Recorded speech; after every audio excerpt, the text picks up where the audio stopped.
And we are live. Welcome, everybody, to the Monday live stream. We do this every other Monday, although this might be the final live stream. We got some scheduling changes coming up in the future. So call your friends, let them know, hey, man, this might be the last time we do this for a while. Good to have everybody here for the live stream. These are one of my favorite calls to do just because I get to answer questions from people that maybe never had a chance. First off, if you guys are new to the program, please put a one in the chat. If you've never been on one of these calls before, put a one in the chat. And then for those of you who are watching us on YouTube, you can do the same thing. I haven't been on here in a while in YouTube. A couple things happened, man. We crossed 100K on YouTube, and then within the same week crossed 150K on YouTube. So things have been blowing up. What's up, guys? What's up to all the first time guys? Hey, listen, for all you first time guys, I'm going to tell you how you get the most out of this. Go down to the bottom where it says reaction, click the button that says reaction, and raise your hand. We got a lot of interesting stuff going on here. With our callers today. So I'll tell you what, before we get this started, a couple things I want to go over. Number one, we had the Babes in Toyland white party in Miami where we raised money for animal rescue. It's called Project Fashion Tales. That was freaking incredible. For those of you who haven't seen the videos and photos, it's absolutely absolutely crazy, the kind of stuff that was going on. We had like 400 girls show up. We raised a ton of money for animal rescue.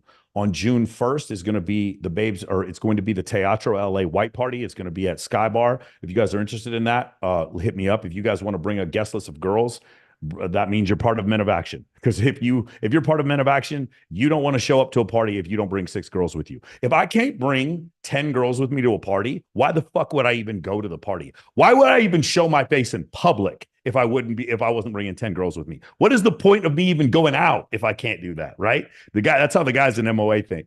So that's the second thing. Also on June 9th, I still got to get the details down, but we're going to be having a rooftop bikini competition in San Diego. It's a series. It's going to be once every month. It's about $30,000 in $35,000 in prizes, somewhere around there. That's going to be starting in June 9th, and it's going to go all the way to September. And then finally on the 13th is going to be Babes in Toyland Support the Troops. That's a huge one.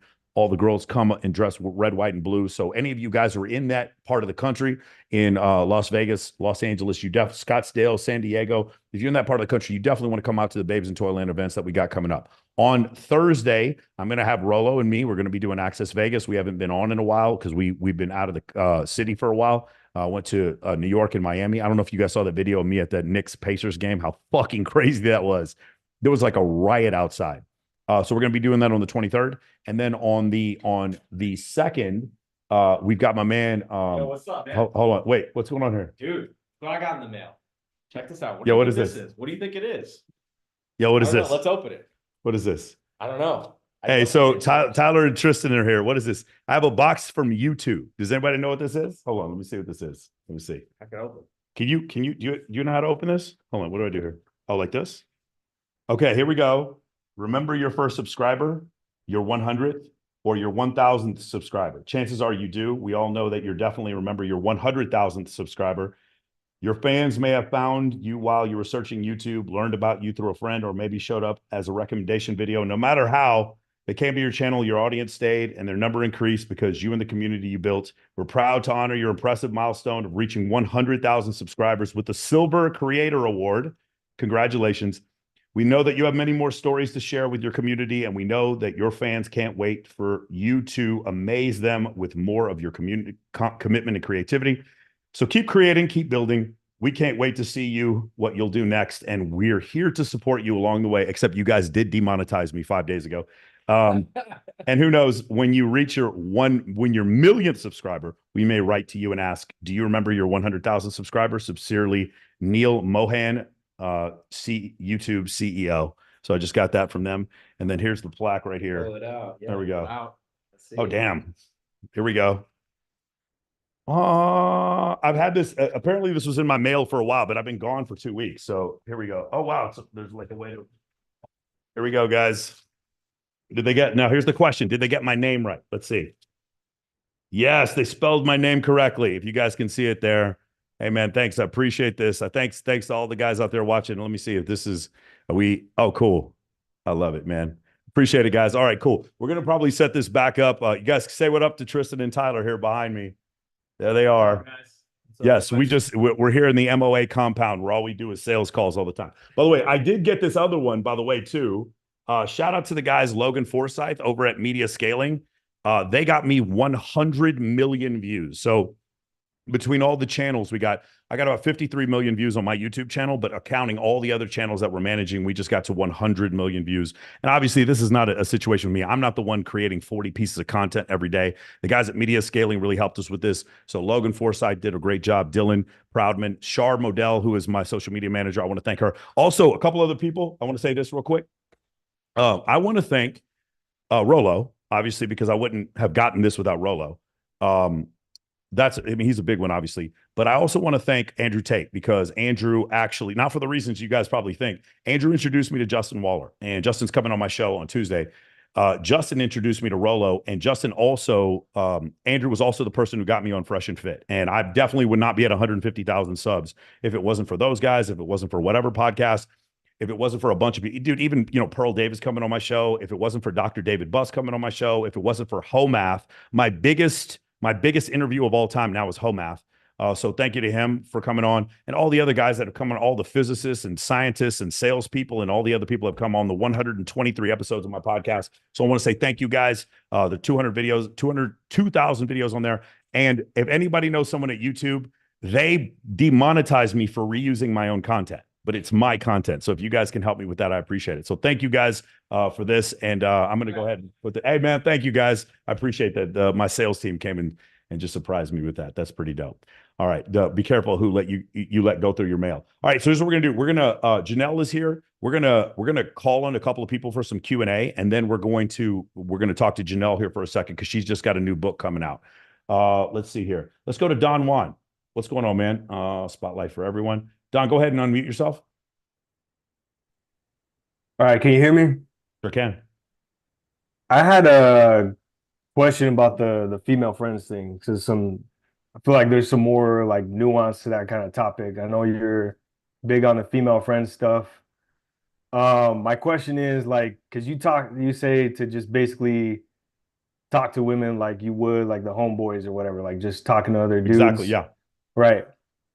But my thing is, like, I feel like there's certain things that you can't really say around women, like the way guys talk around each other that maybe they wouldn't say around females. It might like kind of and turn them off or say some weird shit.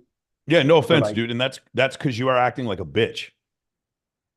I'm just gonna be honest with you. Like, that's why. So the problem is this. Like, I'm gonna give you a couple examples.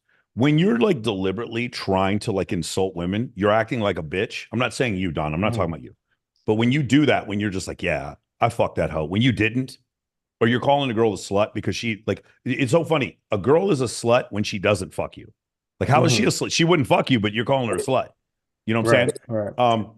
When you get into that situation, Don, and you're like deliberately being a pejorative, because what's happening is you as a man, you're insecure. So that's why you're insulting them, because you're out of your insecurity. Now, if a girl really did cheat on you, or if she really is a slut, or if she goes on your show and can't figure out how many feet are in a yard, then it's okay. That's a different situation. But I'm talking about just calling girls names for no reason.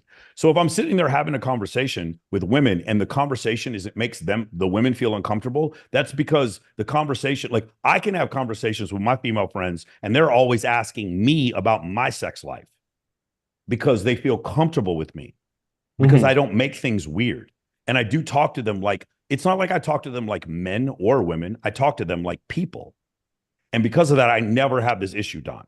I talk to my female friends about football, basketball, hip hop music, fucking jujitsu. I just literally, when I was playing those YouTube videos, Bilzerian just called me. We're going to play paintball at his house tomorrow. Like I talked to him about Dan. I talked to him about the parties, whatever. I talk about having threesomes, all kinds of stuff. We have all these discussions. So the fact that you're having trouble having these discussions with women, that's like, you need to feel more comfortable doing it. But if you feel like you're deliberately being crass, then don't deliberately be crass. Right. Does that make sense, Don? Yeah, I'm not saying I'm saying all kinds of crazy stuff, but I'm saying, like, for example, I know you were in the military, and you know how guys tend to talk, like, kind of that locker room banter and that kind of, talking shit, maybe certain jokes, sexual Yeah, man, jokes, or certain things that, I have found like, that if you were out in deployment or Afghanistan or some I don't know, like the way I, guys kind of talk when there's no females around. I have been in Afghanistan with women, and I'll tell you, like, here's the thing. Are there things that are probably inappropriate to talk about in the company of women? Yes. But the problem is this, right? The fact that you have that differentiation in your mind is almost, it limits you. It limits you as Mm. the ability. Like, I just don't have that issue. I really don't. I talk about all the same things with my guy friends that I do with my girlfriends, and they appreciate it.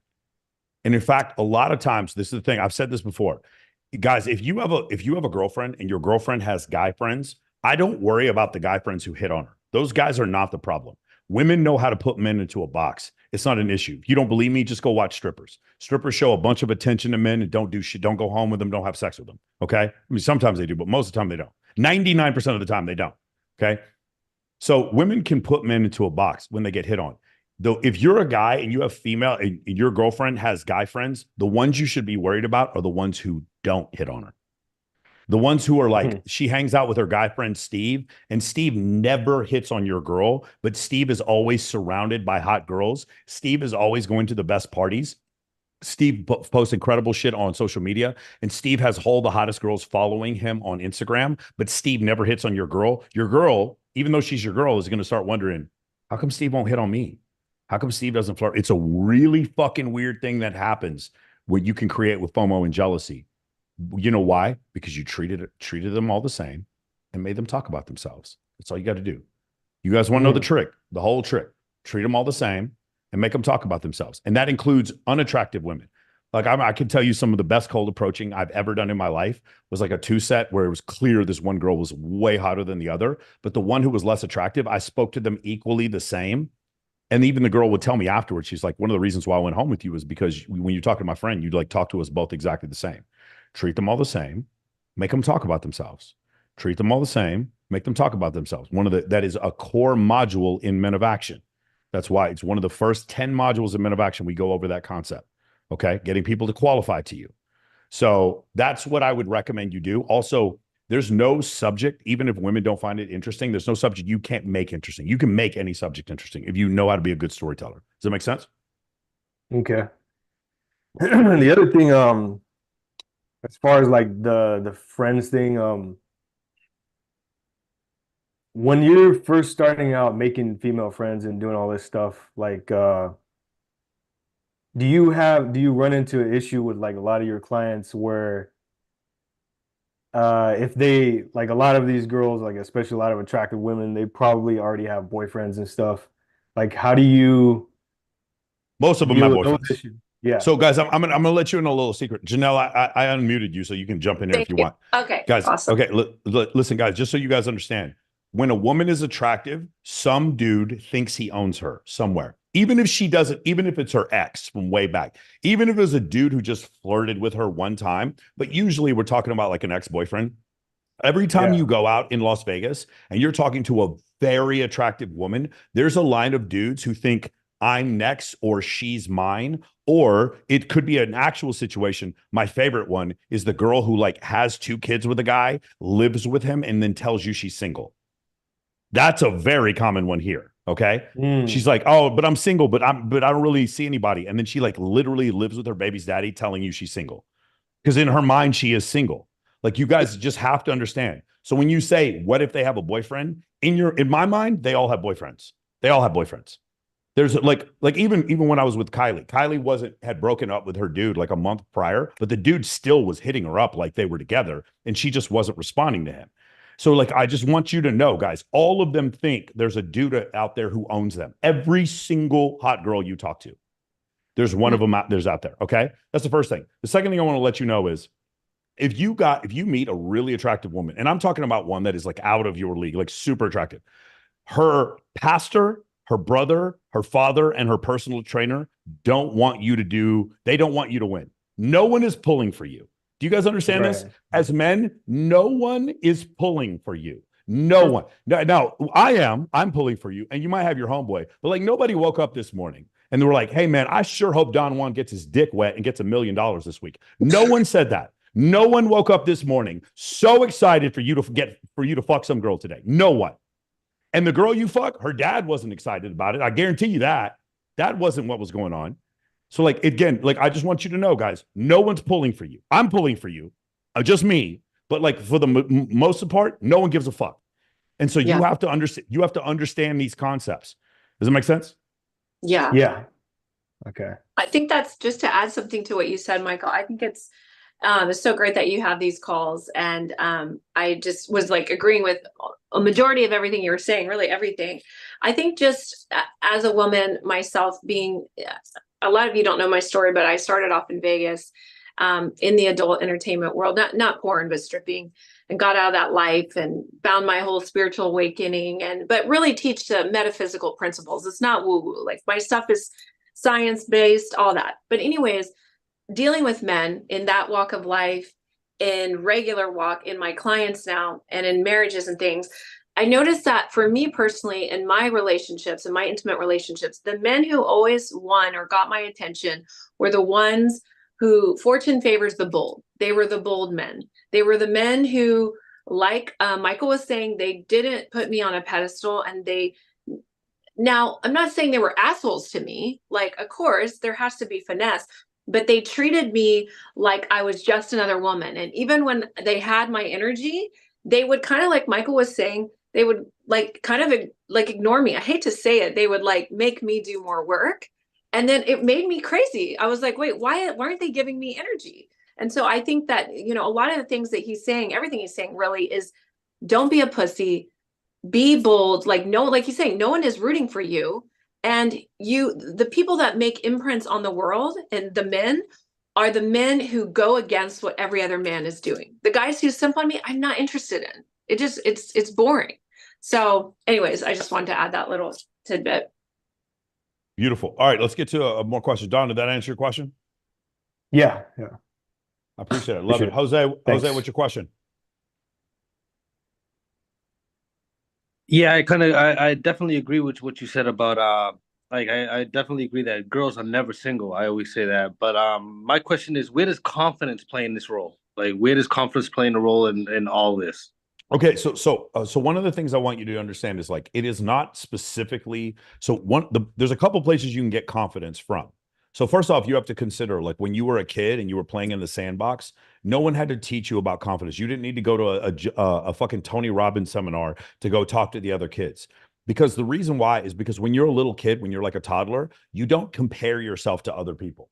You're not making comparisons, and you're not like looking at your body and feeling insecure. You haven't made those comparisons like other people have. So because you haven't made those comparisons, you haven't lost any confidence. So what you have to think of is confidence is something that's always there. It's just you put shit on top of it that stifles you. And the main thing you put on top of it is your ego and comparisons to other people, lack of present moment awareness, and a lack of gratitude. That's like the main place where you get that lack of confidence, where it comes from. So so a couple places it can come from. One, confidence can come from repetition and competence. Competence is my favorite one. Like, one of the things that I used to vomit in the airplane all the time when I was flying the KC-135, like my first couple flights as a navigator, I would throw up because whenever we would decelerate, not like you guys do at Delta and fucking American Airlines.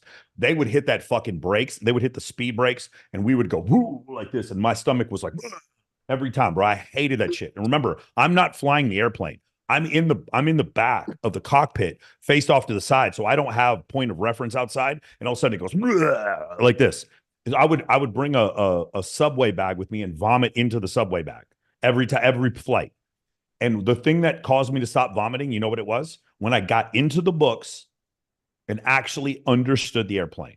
When I got heavy into the books to the point where I had full and total confidence that I knew everything I was doing when I was in the aircraft. When I did that, all of a sudden, all the nausea goes away. Oh, interesting. So competence can create confidence. And there's another way to have confidence, and that is to just be a delusional narcissist. And to be fair, some of us have to be like that. Some of the best salespeople you've ever seen who have no real competence anywhere in their life, they're just so absolutely like unapologetically sure of themselves when they have no reason to be. Like, watch Patrick Beverly play basketball. If you guys are ever wondering what I'm talking about, anybody who's from Toronto or Miami are aware of a guy named Kyle Lowry, that's a great example of a guy who like isn't that good, who thinks he's incredible. That's an example of like extreme levels of confidence. If you can combine confidence with competence, those two things together, you can combine those two things together, you get Kobe Bryant, you get Michael Jordan. When you combine those two things together, you get Anthony Edwards. When you combine those two things together, you get Luka Doncic. When you combine those two things together, you get Tom Brady. Does that make sense? Yeah. When you can combine confidence with competence, then you get like these ultimate performers, right? That's where you get those two things to go together. Make sense? So where does the confidence rate when it comes to talking to women? For me, I say there's so many ways that you can fake it till you make it. I know Myron is like, oh, I was talking to him the other day. Myron is like, you just need to stop being a pussy. I don't know how constructive that is. I think what a better way to say it, instead of just stop being a pussy, would be something like, I would find some sort of situational opener. You guys know my favorite opener of all is either the content creation opener or the invite opener. Dan was talking about this in his book. Hey, we got a boat. You guys want to come out with us on the boat tomorrow? That's called an invite opener. Invite openers are incredible ways to make things happen. Make sense? Yeah. So that's what I would do instead of worrying about confidence. So it's going to be repetition, expertise, some level of delusional grandeur, recognition that rejection doesn't mean anything. Nobody cares about you. Like ultimately understanding your mortality. And then finally, the last thing I said, like oh gosh, what would I just say? Competence. Competence The and competence confidence. Go ahead. attached to it together. You were saying the competence attached. Just to Yeah. add real quick to what you said, the grand delusionary aspect. I remember that when I was first started speaking, doing debates, I was killing it on speech debate at a community college. And I started reaching out to Tony Robbins. And I'm embarrassed now that I was doing it. I was sending him my speech and debates, like live copies of me. And he was responding. And I think because he thought, man, like, she doesn't have anything to lose. She's confident. And then that's when he started like sending me to his events. He started working with my 501. And now I'm embarrassed. I'm like, I cannot believe I was sending him those first speeches of me. It was terrible, but I didn't care. I didn't have anything to lose. And it got his attention and energy. And so I would say exactly what you're saying. Just fake it till you make it a little bit. But when you attach that with repetition as the mother of skill and the competence attached to that, I'm going for it. And what are they going to say? No. Like Grant Cardone in his book says, I would always say yes to gigs, even if I didn't know how to do it, and then I would figure it out. So yeah. Yeah, I can tell you guys frequently, when I go on other people's podcasts, a friend of mine, she's going on a podcast today, and she was asking, we were talking about like her doing an interview, and one of the things she was like, yeah, I have to prepare for this interview. And I will tell you guys, after you do several hundred of these, I don't prepare for anything. Like I remember the first couple of times I went on Fresh and Fit, I had like talking points ready, all kind of stuff. Same thing with whatever podcast. But like you will get so good at this consistency of going and talking in public speaking, which is one of the reasons why I highly recommend you guys get good at Zoom. See, I have a light on me and a background and a fucking nice microphone and soundproofing, and I have a fill light here behind me. Why do I do that? Because I want to do interviews, because I want to host calls, because this is a way for me to I've actually done business presentations with this setup. I want to be able to do that. When I do that over and over again, what does that do? That creates competence. So I'm competent when it comes to speaking, which then creates confidence. And I don't ever worry about screwing up. And I remember I have you guys know one of my best friends is Kindly Myers, right? Kindly, the model. Kindly won't come on anyone's show. If you guys look, Kindly has never been on a podcast. And she won't go on, even though she's one of the funniest people I know. Kindly just will not go on anyone's podcast because she's nervous about like what people are going to think. And I'm like it just doesn't, like I can't even imagine that like idea. I keep telling her all the time, I'm like, Kindly, like you're one of my best friends. I'm never going to fucking embarrass you. Like nothing like that's going to happen. Anyway, here's Kindly right here. Kindly will not come on. She's never been on anyone's podcast. We hang out all the time. We talk on the phone all the time. She texts me. She's like, when I was single, she's like my number one wing girl. Kindly's incredible, but she won't come on a podcast because she doesn't want to speak publicly. So it's one of those situations like this. Beautiful. All right, cool. Just reading all that. All right, beautiful guys. Let's damn, I didn't realize we have so many questions. So let's try to get some of these questions. Did I answer your question? Okay. Ed Kim, what's your question?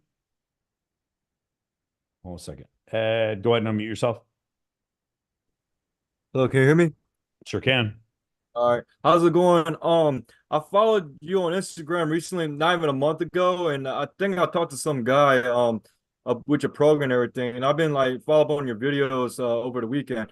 But my main question is this: I don't have a problem talking to women and stuff. Like I'm not trying to sound cocky or whatever, but I have confidence to talk to the women and stuff. But then my hardest part is closing. Like for example, in baseball perspective, I'm a starting pitcher. I could get 7 strikeouts, no problem. When it comes to the eighth and ninth, then that's when I still start giving up runs and end up like losing the game, stuff Yeah. like that. So my question is like, how do I end up closing these women instead of like fizzle out towards the end? Okay, by closing them, clearly you mean Bible study and like worshiping the gospel with them while you're back at home. That's what Yeah, you're talking baby. about, right? Yeah, Okay. yeah. Just so we're clear, Ed, even though I'm being funny, I'm not being funny.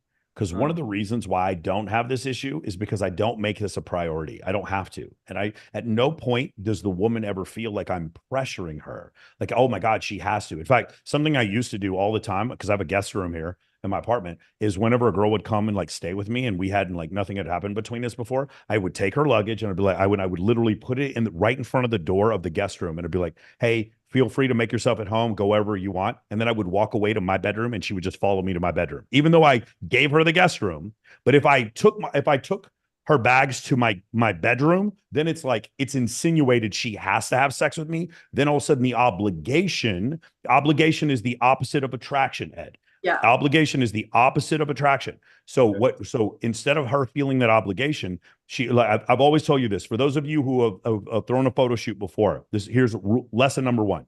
If you tell girls to show up in lingerie, a lot of girls won't come because they're like, I'm not going to show up in lingerie. Lingerie is heavily sexualized. In fact, lingerie is more sexualized than a string bikini. I know it doesn't make sense. That's right. It's right. Lingerie is more implicit of sexual intercourse than a string bikini is.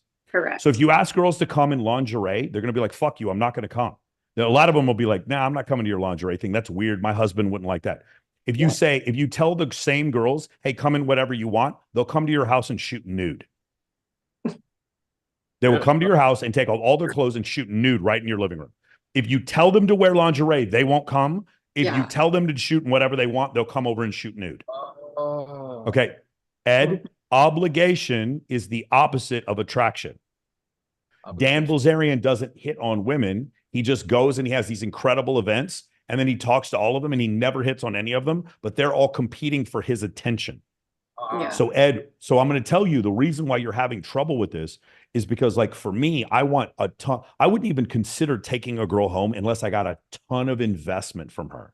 She's following me. She has followed me. She's followed me from this side of the table to this side of the table. Then she's followed me to the bathroom. Then she's followed me back. Then me and her friends have walked out of the club together. Then she's gotten in my car. Then she's gone with me to go get something to eat. But before we went to go something to eat, we went back to my place so I could change out my glasses or put on some shorts or whatever. And she followed me. Unless I've gotten that level of investment, and then finally it's like she takes off her shoes, and then I'm watching like a YouTube video that I edited on my bed, and she crawls on the bed with me. Unless I'm getting that level of investment, I wouldn't even concern myself with closing yet. Does that make sense? Yeah. Okay. Right. So generally, like most women are not interested in sleeping with most men. And the reason why is because men need what's called attraction and comfort. You need both of those things to a sufficient amount, unless you're outrageously good looking and a girl's like on Molly, in which case you just need attraction.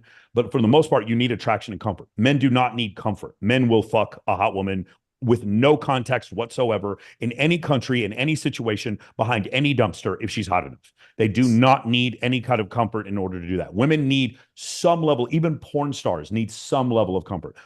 Even porn stars, when they show up to set, they don't just throw the girl on the ground and just start fucking her. She goes to hair and makeup. She has a description. There's like a whole... Women need some level. There's a seduction process for women. For men, there's none. If men were like, hey, we need you to show up to the set to fuck this girl, and like immediately, as soon as you walk in, just start fucking her, the guys would be like, okay, this is not sure. I mean, if that's the job, whatever. Like we're just you have to understand, men or women, there's innate sex differences between us. Okay. Mm-hmm. So I'm sorry, Ed, what the original question? I got off track there. Just he couldn't close it. He couldn't close it. So with the closing situation, you won't have this problem if you get a ton of investment up front. A ton of investment. Okay. Yeah. Even as it's small things. If she hands you a napkin, that's investment. Like small compliance loops. And you want, instead of one big giant compliance loop, like if you're Leonardo DiCaprio and you hit a girl up and you're like, hey, come over to my place later, and she comes over, that's a huge compliance loop, right? That's 1 to 100. But you have to have outrageous levels of status to pull that off. If you're a normal dude, it's small. Hey, what's your name? Where are you from? Oh, that's cool. Come over here. Come meet my friend. Let's go to the bathroom. Let's go to the bar. Let's go back to the table. Here's another one of my friends. Do you guys want to go get something to eat? That's cool. Let's take a picture together. Let's post the picture. Ha ha ha. Here's a joke. Do you have a meme? Okay, send me one too. Can you hand me that drink? All right, let's get out of here. Let's go back to my place real quick. All right, let's go eat. Let's go to the after party. I think it'd be cool if we hung out again sometime. Do you ever go skiing? Do you ever go axe throwing? Do you ever go blah blah blah? Do you ever go blah blah blah? She qualifies. If I didn't get like 100 in your mind, I want 100 points of investment on compliance before I would even consider trying to close. Make sense? God, 100%. I got you. Thank you. There we man. go. Thank you so much. Okay, yeah, can I tell you guys something? So my business partners don't want me to do these Monday calls anymore. And I'll tell you why, because of what just happened with Ed. Ed has had a pretty significant problem that I just fixed on one call right now. And their guys are like, you're just fixing guys' problems for free on these Monday calls. And like, we need you to do this in Men of Action instead and stop doing these Monday calls. They don't want me to do these calls anymore because I just give people answers that they've been looking for a while. Okay. Sound good. I'm going to do one. This is so good though, because you're adding so much value and you're going to get a ton more people. And so I'd say push back a little bit with that. You're adding value. You're going to get a ton more. For sure. Yeah. All right, let's go to Yvonne. Ivan, what's going on, man? Unmute yourself. Okay, yes, I'm on mute. I have two questions. Hopefully they're fast enough. So the first one is about sending a message. I think I found a workaround, but I want to know what you do anyway. So what you do is just you send a message, you don't follow them, and you wait for them to accept. Wait, one more time. You send a message. So you don't follow them. You just send a message like, Yes. "Hey, do you want to join this?" Whatever the message is, and then you Hey, wait. no. You cannot send a second one. You're not doing this in the correct order. The step number one is what? Guys, put it in the chat. Yvonne, what's the first step? No, I know it's fix your Instagram. There you go. Fix your Instagram. So until your Instagram is spotless and sparkling and immaculate, none of this matters. Once it is, then you send invites out to 4,000 girls. And you do so, if the girl doesn't accept your request, then you send her, I shouldn't be saying this publicly, you reply to her story. If you reply to her story, that's it the gets past the workaround file. I found, and I was going to share it. Yeah. So you reply to her story. Okay. When you do the reply to story, it's fine. What'll happen is if your offer is good enough and your IG is good, IG actually rewards you. Like I send out messages to girls I don't know all the time, and I never get flagged for it anymore. Rarely get flagged because my reopen rate, the number of people that send me messages, is so insanely high that it's not that big of a deal. So that's what you do. If you don't offer value and you come off weird and creepy, I'm not saying you, Ivan, I don't know if you are, but if you do, then none of what I will teach you will work. If you don't do the first step, which you have a perfect Instagram. Perfect. Not good enough. Perfect. Meaning you have either what we call the MOA candid photos, and I'll pull these up for you. Here we go. We have a new type, but we call these MOA candid photos, or let me give you some examples here. Where are they at?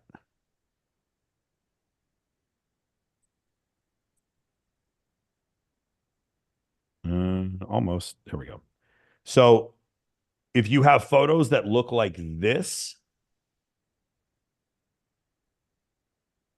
see how they're candid? They're like kind of off to the side. They're not looking directly at the camera. Okay. Candid photos of you with a group having a good, do you see how this is an experience? Is this what your photos look like, Ivan? Ivan, do your photos look just like this? Yeah, not yet. I'm working on it. Okay. So when they look like this, then when you send those messages, then you don't have any problem. Then they do respond. Do you understand? My problem was more with the way Instagram is made than girls actually responding to me. Because right now I'm using, like, let's say I meet someone on the beach, or I just meet someone in a bar, and instead of exchanging WhatsApp, I'm exchanging Instagram. but then I Mhm. sent the first message and I was locked until they were Yeah, accepting it. so there's an easy solution for that. You take her phone and she takes yours, and you Yeah. put each other's IG in there. That's it. Yeah, As long I was as also she thinking follows you. about that. Yeah, yeah, Yeah, of course, Yeah. that's all you do. And the second thing is, um, let's say you go to a city where you've never been, because I move pretty much every month. So let's say you go to a city where you've never been and you don't know anyone there. How do you find events? Yeah. Okay. So this is great. And this is also the first 10 modules of Men of Action. We go over this specifically as far as finding events. Also, Yvonne, have you've taken the first 4 steps of MOA? Wait, what the first 4 steps? It's called High the Status Network. It's in the free group. It's called High Status Networking 101. I read it. Yeah, I mean, I Okay. watched all the videos. Yeah, Okay, of so course. step number 3, we're looking for events. So here's how we would do it. So the first thing, the easiest way to do it. So the hottest events in your city are going to be defined by what? Write it in the chat, guys. The hottest events in your city are going to be defined by what? Those of you who understand Men How of many Action. girls are there? The hottest clubs. There we go. Luke has got it correct. The Yeah. hottest events in the city are defined by how many hot girls are there. I know this is really difficult. A lot of people never heard or thought about it like this, but it just simply is the case. Like even the personal injury attorney, when they throw their events, you'll see the higher status personal injury attorneys have prettier girls at their events. The higher status mortgage brokers and real estate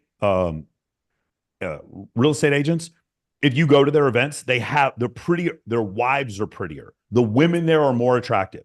When you go to nightclubs, the better nightclubs have prettier women. The better strip clubs have prettier women. The better day clubs have prettier women. The better restaurants, STK. If you go to Mastro's in Malibu, you will see prettier women than on average. Okay. Even in church on the worship team, Yes. they have the hot girls singing. I For promise sure. you. Yes. Okay. So the higher status you go, in general, you're going to see on average more attractive women. Okay. The better country club. Go, if you guys ever go to the Byron Nelson, or if you guys ever go to Pebble Beach and you go to one of those big fucking golf tournaments, look at the stunning fucking women. Go to Waste Management Open in Scottsdale and look at the fucking dime pieces walking around everywhere. So status, for those of you who didn't know this, and remember, your gender studies class in college is not going to like me saying this, all right? They're going to be mad when I say this because it's true. Status is conveyed and conferred through how many attractive women are at your events. Doesn't matter what anyone else says to you. That is the truth. You don't believe me? Look, do you remember all those fucking blondes that were hosts on Fox News for a while? Like every one of Fox News contributors, they were all just like stunners. Okay. Even in politics, it's like this, right? Yeah. So the thing is, go back. What was the original thing? The original question we were having? The events, like which Yeah, how events? do you find events if you go to Yeah. a city So where you don't know step number anything one. Step number anyone? one is to find the hottest girls in the city, and then look at the pictures they tag themselves in, and you're going to find the locations they go to. Okay, so basically you're finding the best clubs of the city. Yes, you're going to find that they follow the best clubs, and then when you find those best clubs, then what you're going to do is go through the girls they follow. Yeah. Then you're going to cross-reference that. So it's going to be restaurants, nightlife venues, and photographers. Mm-hmm. You're going to cross-reference those, and you're going to find from those the prettiest girls in the whole city. Okay, so what you're looking for if you go to a new city is clubs in the end. It's not like charity events or well, charity events don't carpets generally have individual Instagrams, but some of them do. Like Babes for Boobs does, Babes in Toyland does. Some of them do. So if you can find the charity event, that's fine too. But that's more of an LA thing.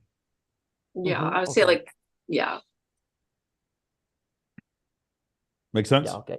Yeah. So you're looking for the best clubs, and then I guess the next step would be, okay, I'll get this table and just bring a few girls in with you.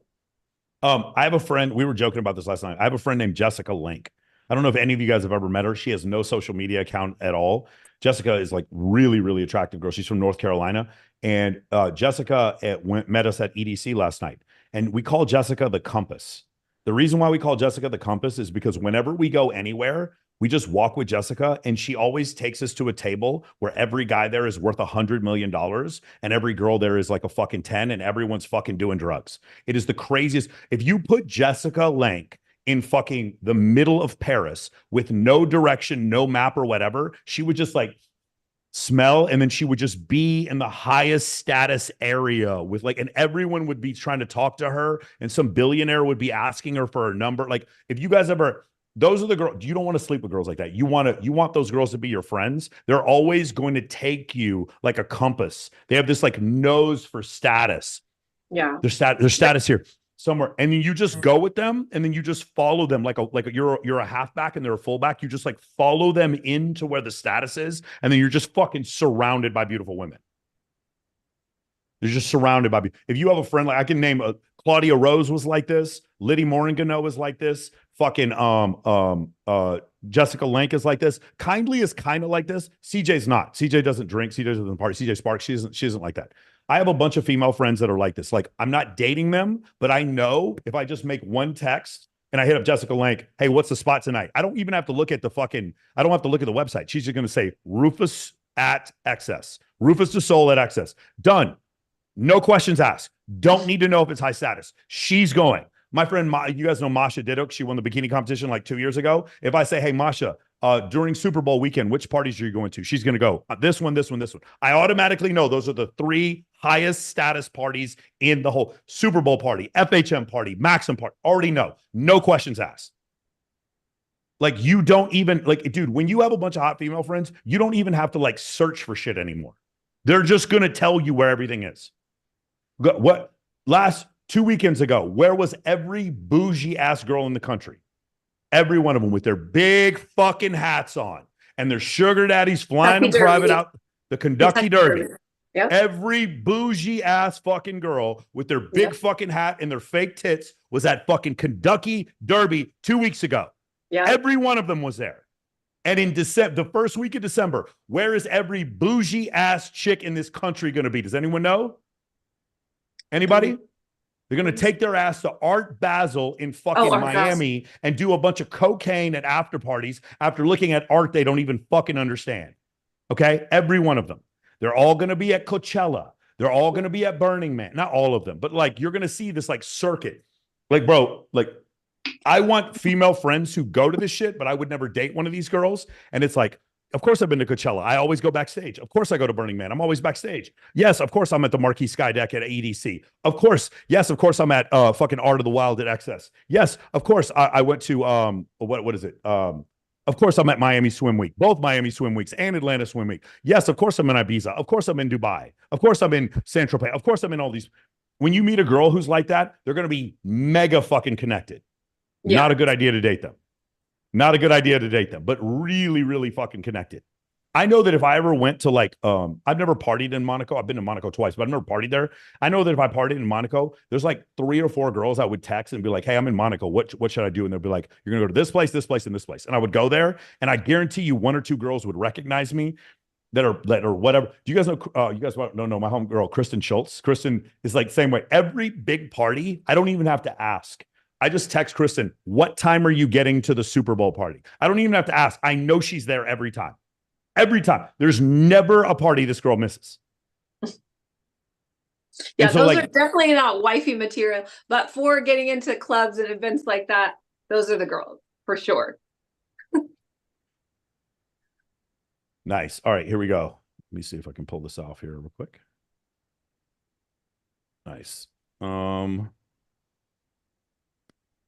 All right, let's get to some more questions. Hold on, Janelle, you have a book coming up. Can you talk about that? Yes, I'm super excited. This book has been being edited for a while, but I'm really excited. It's called Unfuck Your Sex Life. If you're curious about the science of sexual polarity, you want to learn about the 11 forms of orgasms, how to last longer, how to grow your lingam, all these things that men and women are interested in.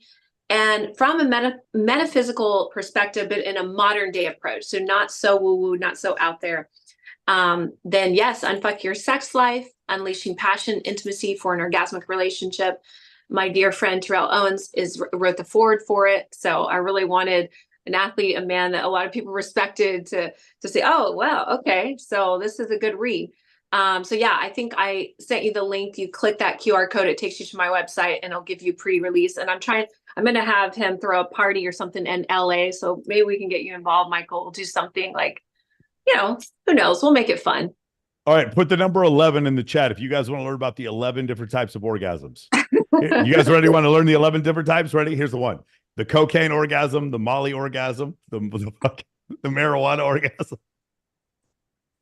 I love jealousy, you, Michael. the jealousy orgasm, the Lamborghini orgasm, the Bugatti orgasm. Okay, The those big are shoulder Michael's orgasm, 11 the big shoulder words. orgasm, the tall Australian man orgasm. Oh, sorry, I was just going through all of them. No, My bad. I love Michael. Michael's like my brother from another There we mother. go. But no, this is this is not your everyday book. This is I worked really hard to take a very intricate practice and make it practical, and really good tidbits around the miseducation of sex, a lot of things around shame, ED, a lot of things that affect men. And so great book. I'll keep Michael posted. I'm gonna, see if Tio and I can get some events in LA, and who knows what'll happen. But yeah, if he can, I don't know, can you just tag me on this YouTube, and then they can click, because I don't know how to get that code out there. It's the best Yeah, no, way. fine. It's just send me the link and I'll put it link in the bio for. And by the way, Perfect. your team can cut up clips from this YouTube right now if you want. Okay. Oh, absolutely. It's 1,000% on. Yeah. Beautiful. Thank you so Okay, much awesome. for letting me pop on. For sure. One of Hey, these days Rez, we're going to sit down in person. I love When our it. Janelle, schedules- Janelle, if you're in town on Thursday, you can or if you're in town on a Thursday, we can have you on Access Vegas. Just let me You're know. just not in town that week though, but I'm going to plan it then. Oh, the week you're here? No, I'm not here. By the way, Well- for those of you who haven't realized, like I've done like 3 episodes in the last 8 weeks of my podcast. I just really, because of my work schedule, I really haven't. I was fastidious for 64 weeks. I had a podcast come out every week without missing a single one. And then I just realized, like, if I do one every other week, my engagement doesn't go down at all, just because I produce so much content and I go on so many other people's shows. So the podcast it's still a priority, but it's more of a priority when I can get into the studio, and I haven't been able to do that recently. I'm not like text me some dates, and I will Okay. fly out, and I'll make sure I'm Okay. there for you.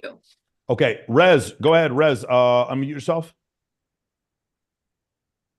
What's up, Michael? Hi, What's going on, everybody. man? So I guess my main question is, I can fit 15 people in the upstairs of my house. The downstairs is like kind of where my bed's at. I want to show you that's my DJ deck, the little bar over there. My question is, with 15 people, 20 people, how do I throw a party in here? And how do I make sure I understand the logistics? Like, for example, would it be low value of me to be DJing at my own party? Like, would that be cool as a DJ to kind of throw a party and DJing? Like, you know what I mean? So one of the problems that we've gotten is that, like, because I hear this all the time. I heard a guy the other day was like, "Hey, I'm trying to get these guys to like be cool with each other, so I'm gonna have like a sit down meeting, but I don't want to come off as beta." And I'm like, bro, we've got to stop thinking like that, because it's like, I get what you're doing and I get where you're going. Do you want to know if I was DJing at my own party? Is it a cool look? It's cool because I'm doing it. I guess I need you guys to understand, right? Yeah. When the Miami Heat went to 4 straight NBA finals in 11, 12, 13, and 14, did they go there because LeBron was joining a team that was going to the finals? Or did they go to the finals because LeBron joined? Which one was it? Anybody? You guys might not be old enough to remember 2012 LeBron, but that is the baddest man I've ever seen in my life next to MJ. Okay?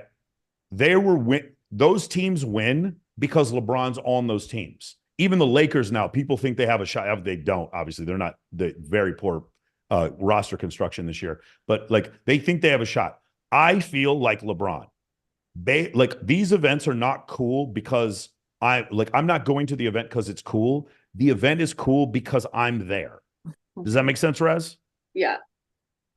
Does that make sense? Okay, so it doesn't make any difference if I show up with a pink shirt that calls myself an alpha male. It doesn't make any difference if I wear fucking Speedos. It doesn't make any difference. I show up with full and complete confidence, and I own whatever I am, and I'm high status no matter what the fucking deal is, okay? When am I not high status? When I'm reacting to other people, when I'm lying or being inauthentic. That's when I'm not high status. You can be a high status homosexual man. You can be a masculine homosexual man. You can be. It's a little harder, but you can do it. You could be a dude. There's gay dudes who in the military, fucking firefighters, police officers who save people's lives. Those are masculine traits in homosexuality. It is not about your sexuality. The thing that makes you higher status or lower status has to do with authenticity, a level of competence, okay, and a lack of reactivity. Those are the things that actually make you high status. Does that make sense, Rez? Sure. So it doesn't make any. The answer is you're asking the wrong question. If you go into there and you own it while you're DJing at your own party, of course it's high status. Yeah. But here's the thing, Rez, if your set is garbage, then it isn't. And if your set is awesome, then it is. Yeah.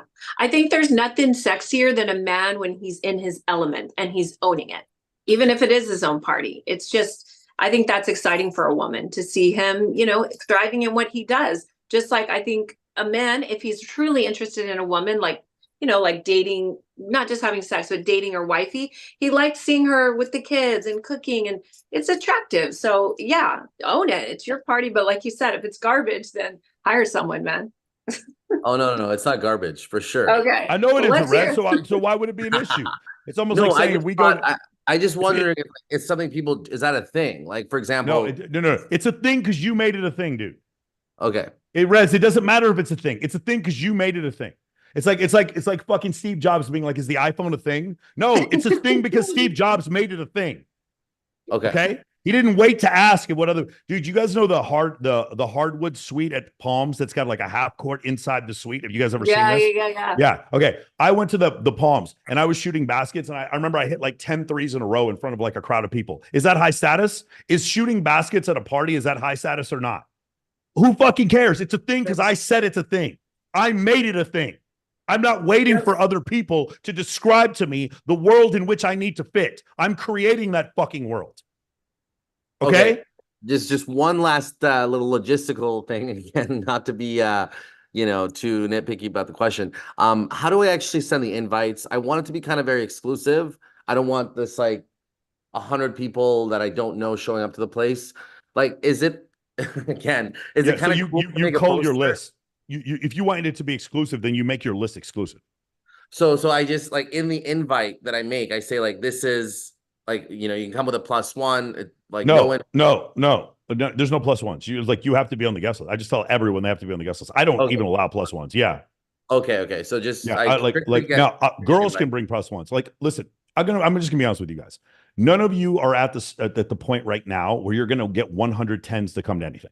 You're not, unless you are literally Drake, where you have that little machine with the claw in it, like pulling out Chanel bags. Did you see that he had that at his birthday party? Like he showed up there and like the girls would like come up there and they could like pull Chanel bags out, and every girl was given roses and champagne. If you're like that, you will have 110 show up to your party. That's fine. All the rest of you are not at that level. And so because of that, what I would suggest you do is have 100 girls show up to your party, and half of them are going to be really pretty and half of them aren't. And it's okay. It's okay in the beginning.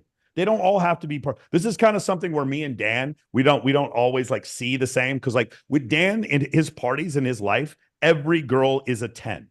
That's the thing. If you hang out with Bilzerian, this is one of the reasons why I don't like usually bring a lot of girls over to his house, because if I bring 6 girls, like they can't all be hot enough for him. In fact, most of them aren't. They're not hot enough for Dan.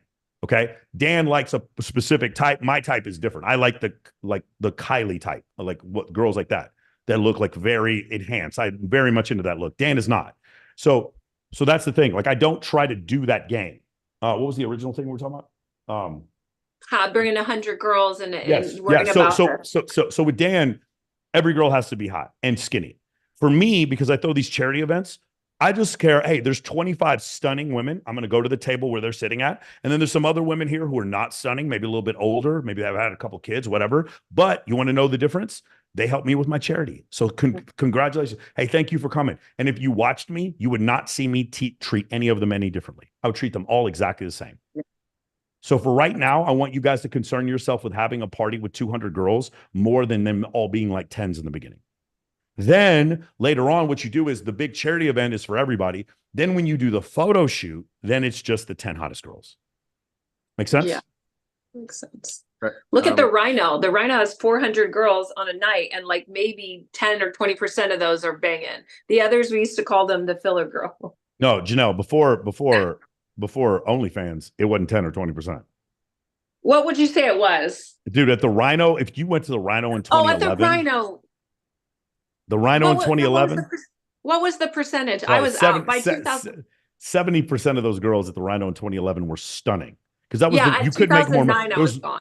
There was no way you couldn't make more money than to be there. That was like you were fucking banking if you worked at the Rhino back then.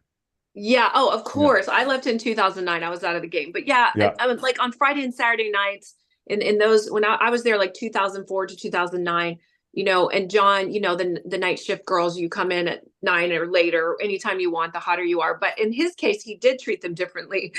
All girls are not treated the same, right? Yeah. So for those of you who don't know, at Sapphire, there's no schedule, and the same thing at CH3, but at the Rhino, you get a card and it tells you what time you have to show up. Yeah. It was this if you're not hot, 7 p.m., 9 p.m. if you make the cut. If you're super hot, you can come in anytime you want as long as you text John. And if you're not hot at all, 3 a.m. Yeah. That's how it goes. Real talk. Yeah. And you want to know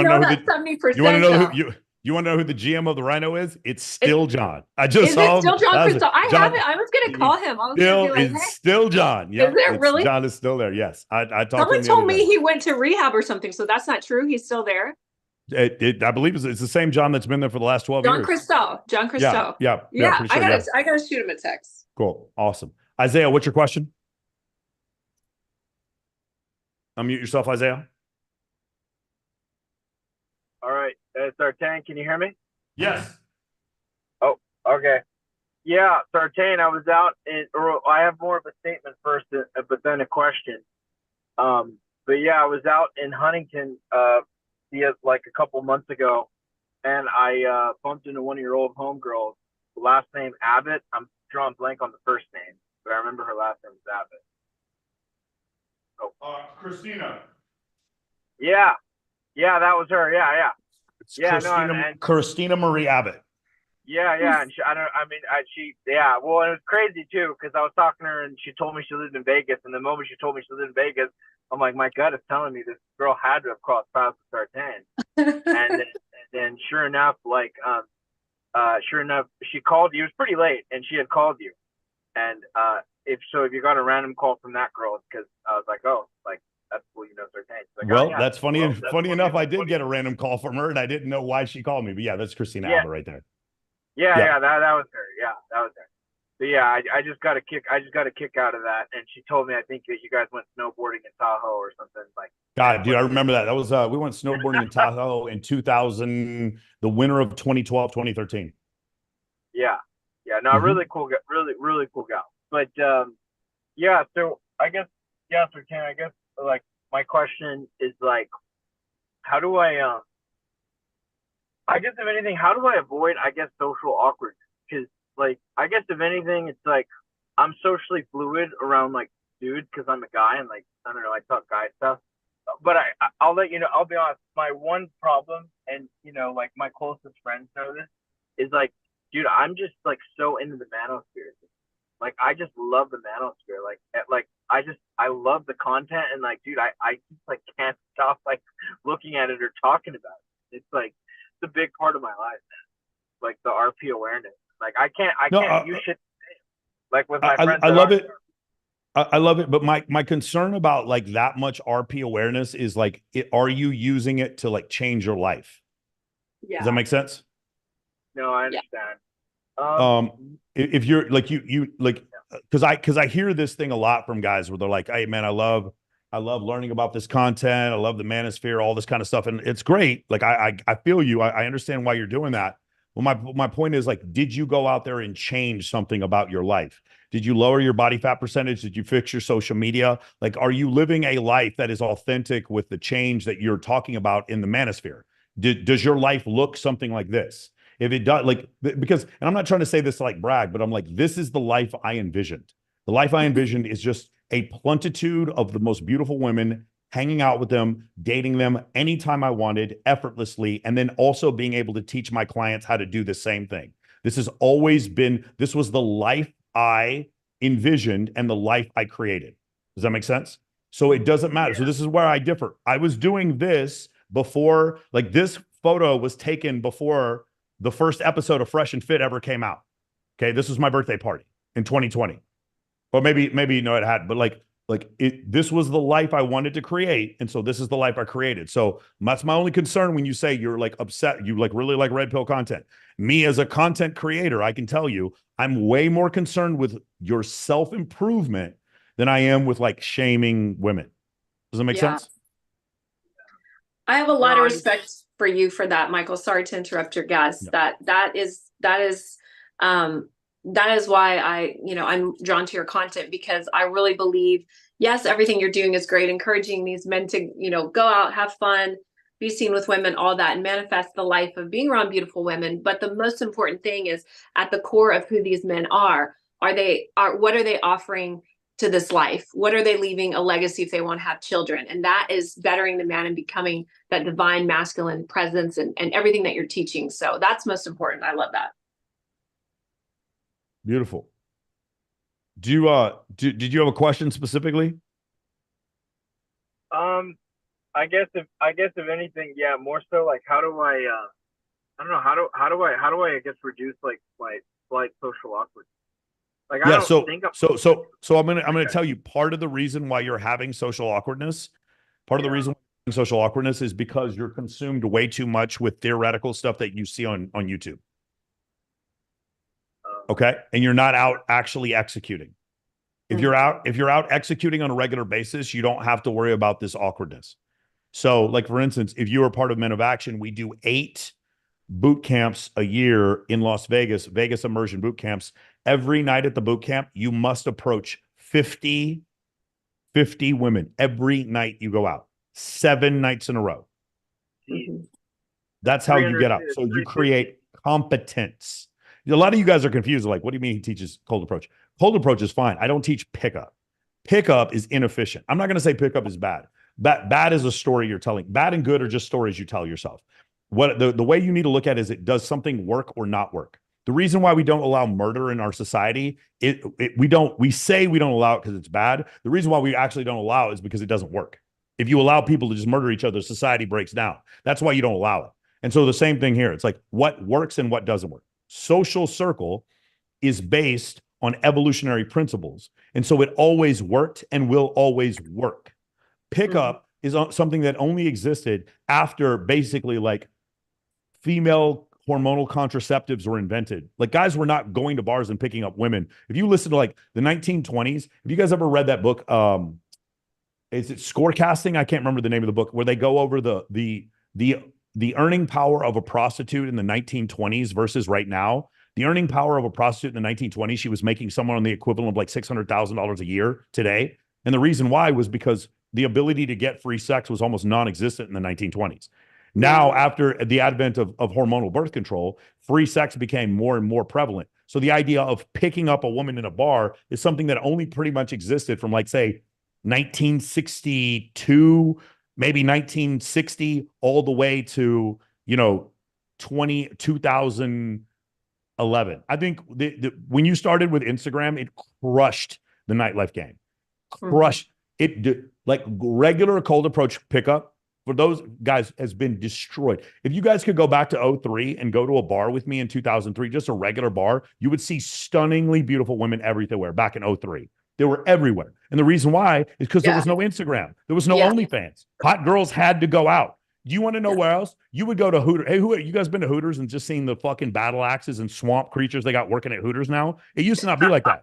In 1996, Hooters had nothing but 10s. You had to be a 10 to work at Hooters. Yeah. But because girls started stripping and girls started working in nightlife as bottle waitresses, then because of that, they would leave Hooters. And so Hooters, like if you go now, you just see like the overweight, 19-year-old, the teenage mom. Like that's who ends up working at Hooters. Go to the one in downtown Dallas. Calendars? The Hooters calendars with the baddies on it? Yeah. No, I'm not saying there aren't some hot girls at Hooters. Like there's a hot girl at each one, but it's not like it was. Every girl was hot at Hooters back in the day. But now what's happened is because of OnlyFans, they've been pulled out of that society. So now in order to get them back out, I don't know if you guys heard me. I had Richard Hart on my show and he's like, hot girls just don't go out. Hot girls just don't go anywhere. Hot girls just don't go to the mall. And it's true, they don't. The way you get them out though is you have a Maxim party. The way you go out is you have a Maxim Halloween party, you have an FHM Super Bowl party, you have an animal rescue charity event, you have $100,000 bikini competition. That's how you get them out. You get them out because Rufus is playing at XS or Steve Aoki is playing at Omnia. You get them out because you're at a marquee sky deck while fucking Calvin Harris is playing on the kinetic field. That's how you get the hot girls to come out. That's true. You have an offer. An offer causes these girls who used to come out for no reason at all to come out more often. And the other thing that I am sorry to disabuse you gentlemen of this, because several of you have this misconception. Dating apps, attractive women, fuck attractive women, unattractive women do not need dating apps for short-term sexual access. Women do not. The entire purpose of a dating app is so counterintuitive for women that there's a reason why there's 6 men for every woman on these dating apps.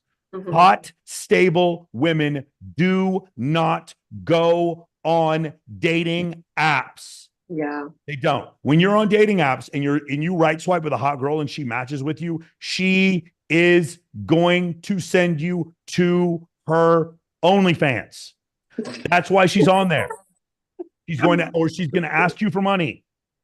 That's why. Stable, attractive women don't need fucking dating apps. Yeah. They're just meeting people in their like the proximity piece is so huge, Michael. When you talk about the cold approach, I look at cold approach, yes, to get girls, but I see it for their development.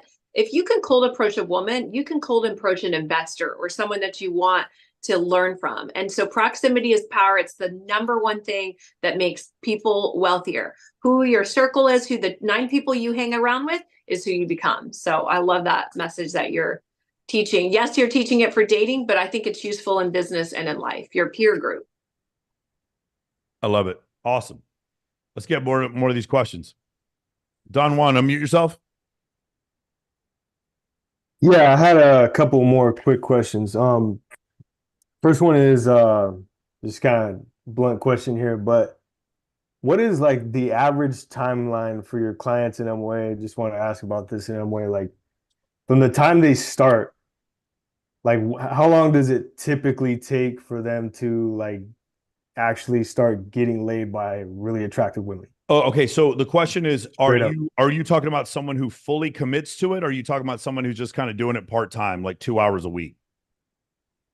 Like what do you mean by fully commit? Like how many hours? Fully commits, like you are going to go out to a social media boot camp. You're going to get 30 photos. You're going to start doing it. Like you're going to actually travel to go to some of the events, like fully commit. Or are you talking about somebody who just does it 2 hours a week and just does the modules?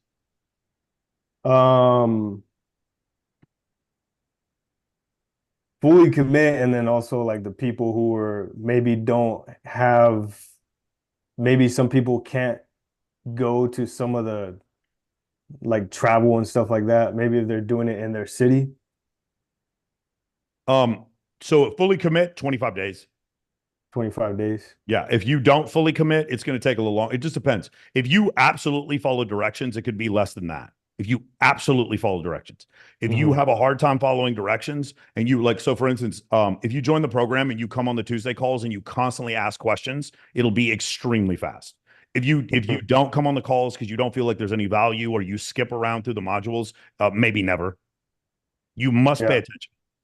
It's very hard. Like literally, if there's the number one skill you learn from Men of Action is learn how to pay attention and follow directions. If you can do those things, then well, let me say this real quick. If you follow directions, success is guaranteed. If you follow directions. If you try to throw a photo shoot and then try to fuck every girl at the photo shoot, that means you didn't follow directions. And so success is not guaranteed. That make sense? Right. The other question is, like when you're making the first 6 female friends, do you what types of places would you recommend, like a cold approach to build a social circle and all that, like, or just do you recommend just going to the Vegas immersion first? No. I mean, dude, you're in fucking Texas. Like, are you kidding? I would be at Citizen. I'd be at Bottle Blonde. I'd be at like there's incredible places in Dallas. You can do both, but like there's a bunch of incredible stuff you can do in Dallas. Without like spending money to begin with, because I'm trying to save money for your program. Yeah. And, like, So I'm gonna join yeah, eventually. so really important. You want to know the thing that makes people more angry than anything else is when I say this one thing. I teach you how to create the lifestyle that I'm showing using no money. Right. You guys are like, bullshit. You're paying all these girls. You're paying them. Okay, bro. You can message them all. They're all tagged. Can you find out which one that I paid? Just find me one that I paid. If you can find me one that I paid, I'll give you $50,000. I'll give you $500,000 if you can find one girl I've ever paid to come to any event or to be in a photo with me or anything. Find one girl I've ever paid. And they're like, you pay the girls. They're there with you because you're rich. Oh, yeah, I'm rich with my fucking Apple Watch and my Whoop. I'm rich with my My fucking Lexus has 111,000 miles on it. Eat a dick. Like, bro, you're out of your mind. Like, I spend no money and I create this lifestyle spending no money. It fucking sucks because now I've taken their number one victim empowering mindset, which is I'm only capable of doing this with money. And then once I take that away from them, they're just left exposed and their only response is to attack me. Because they're like, no, there's no way. I know you spend money on these girls. I know you do. Man, I went to a bunch of pickup boot camps and they told me that what you do doesn't work. Man. My friends took MOA and now they're happy. Man, I spent 15 years taking pickup boot camps. Man, like that's what happens. They're fucking furious, dude. I couldn't imagine spending like fucking 15 years of my life taking pickup boot camps. Like at most, like going home with a 6 and then seeing guys in my program do what they're doing. You're just like, this can't be real. It can't be real. There's no way that's real, but it is. Sorry to be the one to burst your bubble. It's real. So yeah, I mean, it just depends. I mean, I don't know. Ty, fucking Luke, do you guys want to answer his first question? Like, how quickly do you see results? By the way, we do not promise in the course that you're going to sleep with hot women. I can't stop I can't stop the recording because if I could, I would tell you. Obviously, you will. We don't guarantee that in the course. For your money back. Yeah, they're like because if I had a course like there's certain idiots out there, you guys know who they are, who like I guarantee you'll sleep with hot women. You understand there's a reason why those idiots don't live in the United States because that's a felony. Like you can't there's no such thing as a course where I teach you guaranteed to sleep with hot women. That's not a real thing. In fact, if you say that, you cannot advertise on Meta. So for all intents and purposes, you will never in my marketing see anything about you sleeping with hot women. However, if you don't think you do sleep with hot women, you are clearly blind or mentally retarded. Okay. Make sense? Yeah, I got you. Oh, sorry. Luke, Ty, if you guys want to like explain maybe some success that you've had. Yeah, I mean, go ahead, Luke. all right. The problem is, a lot of guys try going through MOA without doing step 1. That's the big first issue. And the first 4 steps, if you get through them, dude, it's not hard to succeed. Like, you fix your Instagram, you get some cool pics of yourself. You can get that done in like 2 weeks. You go on a school server. We have above 1,000 clients now, Mike, and a bunch of them are still on the school server. You look up your city and you find other guys that are getting the photos that you want to get. You literally look at the exact photo they got, and you can get that done in like 2 weeks if you commit to it. Then all you got to do, dude, is just go out to bars and talk to hot girls. Not like you want to like sleep with them, but like they're your friends. Find out where they go and then go there on those nights. You can do this in like a month if you really, really commit to it. Like 25 days isn't crazy. If you follow directions and you allocate the time correctly, you watch the modules, you take notes, you come to live calls, it's not difficult. And if you look at my Instagram, Luke G. Chase, the past entire year, I went out to clubs every Friday, Saturday. I would bring 7 to 10 girls out. I don't drink. I never paid for a table in my life. The only like expense I had was like Ubers and like food. If I got pizza at like 2 a.m. with 4 girls I pulled from my table, like those are my only expenses. And that's just like living expenses. I'm not paying $800 for a table. I'm connecting with the host. He has like a rich spender dude that's dropping $12K on a table, and then he has 12 spots for girls. And the girls are hitting me up because they're seeing me out with other girls and saying, okay, Luke's out with hot girls that look like me. If I'm not out with him, I'm missing out. I should hit up Luke. And then I'm getting DMs every other weekend from different girls saying, where do I go? What do I do?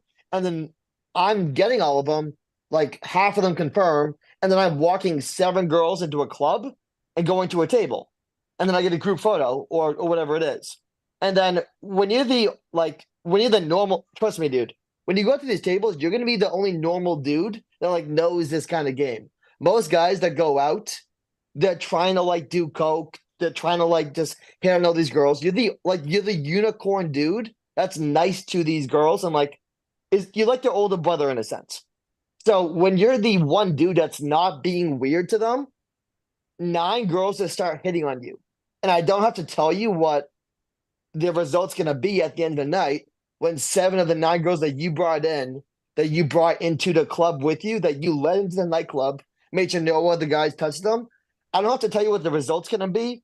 3 months of doing that, et cetera, et cetera. So just follow the directions of the program, do exactly what Michael says, literally treat everyone the same, watch what Michael does in his podcast, and just invest the time into fixing your Instagram. And dude, results are going to come way faster than you think they will. So that was my experience with how fast I got results. Ty, if you want to say something.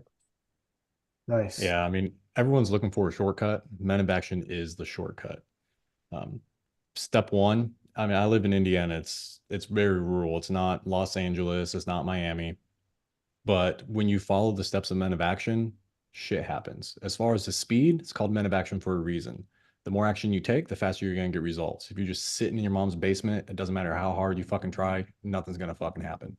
But when you optimize your IG and you're going out and you're connecting with people, Michael said on a previous call, like cold approach to build a social circle, and you're exchanging IGs. And when you exchange it and they look at you and they ask you, who takes your photos? Like, what do you do? That's when you know you fixed your Instagram, when you have that sort of reaction. The power of female friends. Women know everything. They get invited to all the events. They know all the cool stuff. They're connected to all the high status guys. They know what's going on. They know who's who. Like, that's been a huge shortcut for me. Anything I want to know what's going on, I just talk to my female friends, and they calibrate you as a dude. Like, they tell you how to get it. If you're socially awkward and you don't know why women aren't reacting positively to you, when you have a female friend and you're like, bro, what's going on? It's like, well, because you look frumpy as shit. Like, you're not dressed. You don't clip your nails. You're not doing XYZ. You're like, oh shit. Okay, I get it. Like, Men of Action is a shortcut. And you can try and do this on your own. You can keep watching YouTube videos, but whenever you're in there, you have a mentor like Michael or any of the other success coaches. It's like a shortcut. It's throwing gasoline on the fire. Yeah. Gotcha. Another thing I want to say is if you can't make friends with a girl for more than 3 months, what makes you think you're going to be able to date a 8, 9, or 10 for more than 3 months to even get into that kind of scenario? If you can't make jokes with them, if you can't treat them like a normal person outside of sex. Like, literally, if all you see women for is for sex, like that, you're in the wrong boat. Like, treat them like people. Women are people. You can be friends with them. You can joke around. They can tell you about the 5 crazy dates that they went on, and then you can go out with them, and then they will introduce you to other girls. Because you're not weird, girls will see you as their friend. I literally have 5 wing girlfriends that whenever I'm out, they're like, Luke, who do you like? And then they'll just walk me over to a chick and say, this is my friend Luke. He does this, this, and this. And there's not much other work I have to do. So one thing about MOA, it's in your control. We're not going to hold your dick. We're not going to babysit you. We're going to give you guidance, and we're here for you. But this isn't like everything's done for you. What's up, Kylie? Oh, no, that wasn't Kylie. Come here. Come here. No way. Delia, come here. Huh? Come say hi. All right, guys, I have to tell you guys a story. So I came home today, and you know what I found? You know what I found? Because they came over to get ready on my playset for EDC. You know what I found, guys? There's a cat in my guest bedroom and my guest bathroom, and I've never seen this cat before. It looked like Kobe. I walked in there, I was like, why is Kobe in the guest bathroom?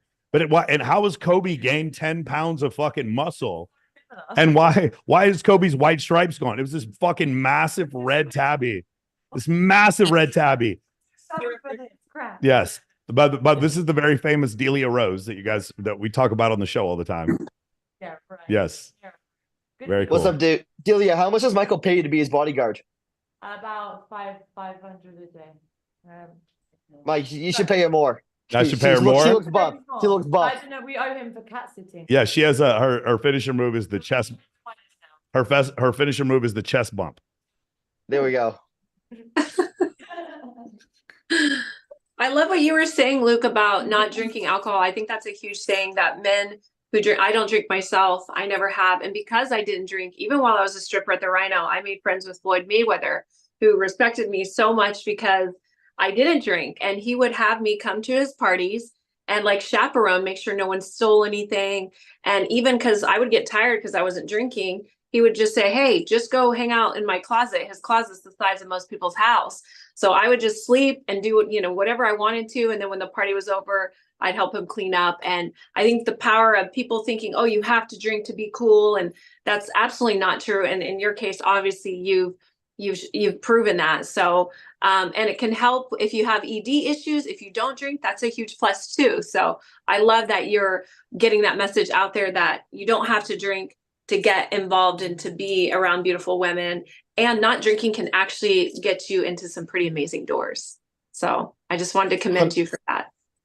Appreciate 100%. And the money you will save from not going out and buying bottles every single night when you're a dude, because when you're a dude, you're not valued by your looks. You're valued by your status and by your performance. So it's either how you look, it's either what you can bring to the table, like the female friends it's either like how fun you are, your charisma, or the money that you bring. And if you're spending money every single night and that's the only value you have, then that's where girls are going to look at you at. But if you can break rapport, be charismatic, and learn to have game without drinking, that's a huge differentiator. So it's huge. And I'm sure that's probably like you not spending money on alcohol. You could invest in this course. And like someone else on here was saying, oh, I'm saving for the course. Well, just omitting that, that's a great thing also for your health. And not saying that everyone doesn't have to drink. I know that's not obviously how it goes, but I think that this can also be a huge asset. And bringing up rapport it's just a huge thing. And I think that's, Michael's big on psychology, as I am too, and NLP. And, proximity is power. When you create rapport with women and with anyone, you can get anything you want. And so the power of rapport, and I think that's a big message in what you're teaching. And I always say this, I wanted to say this earlier when Michael was talking about men and women and how they view sex differently. So I sum it up like this. Men need sex to even wrap their mind around the possibility of intimacy, if it's someone that they choose to take that route with, right? And women need intimacy to even wrap their mind around getting to sex. So you have two total polarized opposite ways. And how do you bridge that gap? And I love what you guys are doing to teach men. So Janelle, I want to say something really quick. Normally adjusted men do. A lot of men are willing to do anything they can, even without getting sex. And there are also some women out there that are like just down for whatever, and they don't really care about the rest of the stuff. Hey, that's true as well. That's true. I got this for you.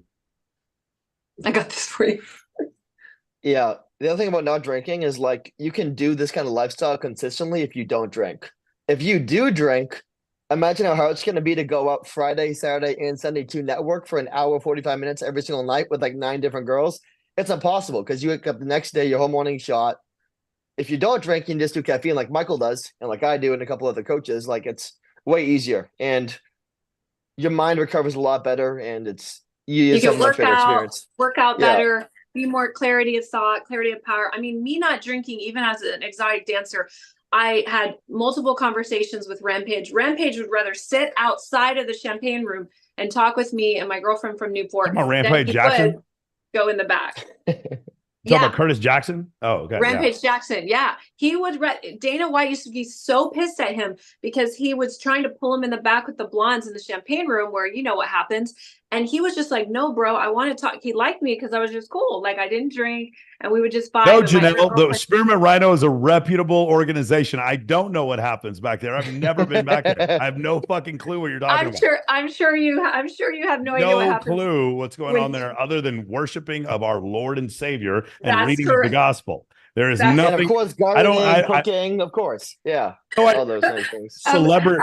I have no idea why they're called celebrity booths, and there seems to be curtains around them. I have no clue. Curtains around them that no one can get in. It's because that's where the altar is, and that's where you're praying, and you can take communion back there. But no, but seriously, by me not drinking, I mean, at the time, honestly, because I grew up kind of in a cult, so I don't really understand the magnitude of these men that were speaking and engaging with me and trusting me. I didn't know how big they were until I got out of the life, and then I'm like, oh man, people were like, dude, that's crazy. But then again, that was another benefit of not drinking for me personally. So for men, it's even more so because, like you said, women get shit for free all the time, and with men, you got to earn it a little bit. So yeah. So just another little sidebar, as well as Mike Tyson, I used to chat all the time because, again, I was always sober, and they were just dumbfounded that a woman wasn't drinking in there. So they would just buy me tons of Boss water bottles. Guys, do you guys remember my interview with Nara Ford? Nara Ford was like the alpha female at fucking the Rhino. She was on the cover. She was on the billboard. She's all over their advertisement. She came and did my podcast. She doesn't work at Rhino anymore. You know why? Because of OnlyFans. She told me she makes so much money from OF. But one of the things she said was when she'd go into work, she would drink, the whole gallon of Tito's. You can go at the liquor store. She'd finish a whole gallon of fucking Tito. Her and her girlfriend would finish a whole gallon of Tito's before they go. That's wild. Yeah, that's wild. My girlfriend today just told me that has a med spa out here. I brought something up about, stripping, and she goes, oh girl, I used to strip too. And she was just dumbfounded that I never drank. She's like, how did you do that? And I was like, I'm good at what I do. I know how to connect. I know how to communicate. But yeah, most girls, they're drinking or doing extracurricular church activities. Yeah. And Mike, what's crazy? You mentioned that the second CJ stopped drinking, the more her Bible count went down. No, it wasn't CJ. It wasn't CJ. So CJ had a friend named a friend named Sierra. So I forgot what her name was. But anyway, I was driving her home from a party at Jeff Franklin's house. Jeff Franklin's the guy who produced the show Full House, and I was at his birthday party, and I was driving this girl home, and I'm always fascinated by girls who are like alcoholics and then stop being alcoholics, like what it does to them. Dude, it's really interesting when you look at like the likelihood of a woman having sex, how frequently and how early in her life. One, if her dad leaves her when she's younger. Like for instance, women who actually their fathers leave them when they're younger, they end up on average being shorter, going through puberty quicker, and having sex, like losing their virginity at a younger age. And then there's another one when it goes like women who listen to hip hop are more likely to have like lose their virginity younger, and women who drink alcohol, it's like astronomically higher when you come to those specific things. And then the other one is the combination of piercings and tattoos. So when you look at all those things, I mean, these are just like indicators, and we're not talking like a full standard deviation. Well, the alcohol one, I think it is. I think the alcohol one's like a massive difference. But one of the things that girls would tell me on a regular basis is that like, Delia, do you know anybody like this? Like a girl who like when she was drinking was out just acting like just fucking whoever, and then as soon as she completely quit drinking, didn't have sex for like a long time, just completely because there was. Have you ever seen anything like that? You have? My friends are either one or the other, they're either crazy or not. Yeah, but when they go to AA and they stop drinking, their whole seduction process for sex involved alcohol, and when you got rid of the alcohol, they didn't know how to have sex anymore. Like the girls just didn't know. Yeah, it's like they couldn't. Listening to these girls at AA. It's like they become asexual a little bit. Yes. It's so weird. Mike, yeah. Why do you think that is? Because there's a comfort. Because when girls drink, there's they're almost like they're seducing themselves. There's like a comfort piece to like. So women have 3 million years of like, I don't want to have sex with this stranger, evolutionarily evolved in that. Right. And so you have to overcome that. So what happens is alcohol is not a comfort building mechanism. What it does is it gets over a woman's anxiety about having sex with a new dude. And that's the reason why not all women, but some women drink so that they can get over that discomfort. It doesn't mean she's not sleeping with a guy. She may fully be interested in the guy. She may think the guy is super fucking hot, but she knows if I don't drink, I'm not going to fuck this dude. So like that, sometimes they're just like that. Yeah. Yeah. Also, yeah. I think right, but that's evolution. Yeah. Yeah, but it's like they're drinking the alcohol to overcome their comfort barrier. That makes sense? That's correct. And so what happens is the alcohol now becomes a part of their seduction process. Well, remember, men don't have a seduction process. Men will fuck behind a dumpster. Men will fuck. You know those little fucking storm drains down here in Vegas where the homeless people live? Men will fuck women in the storm drains. They do not care. They will not, do not, women they just met. They literally met him at the Rhino, went to go eat at Fo Kim Long, and then fucked him in a storm drain. Do not give a fuck. That's how men are. Okay. Yeah. Women, on the other hand, have a seduction process. And in their whatever they even, I don't care if a girl has like a 900 body count and she does adult films. She still, when she shows up, she wants a bottle of water. She wants a comfortable place to do her makeup. She doesn't walk in and just immediately get assaulted and someone puts a fucking collar around her neck. There's a process even when she films adult content. But again, if you told dudes, hey, you have to walk in here in 30 seconds, you have to start fucking this girl, the guy's like, okay, whatever. I mean, you're paying me for it. I don't give a shit. Like they're not like, oh my God, I feel so used. Oh my God. I think the alcohol thing, Michael, with women and what I do, and I have a sexual archetype quiz. I have one for men and women. It's very fascinating. So I can give you that link if anyone wants to see what kind of lover you are. And it does make sense. A lot of guys take it and they're like, oh, that makes sense. I think for women, when they attach alcohol to it, it creates a sexual archetype that is like, I can now be this person that I was too embarrassed or not confident enough to be without the alcohol. And then that they become that persona. So then when they start drinking, that's like removed. And now they're like, how do I don't know how to act almost. So I really found that to be true with a lot of the girls I worked with. They weren't confident in themselves to talk to guys. They felt, even the hottest girls. And I feel like, tell me this, Michael, you're probably not going to agree with me.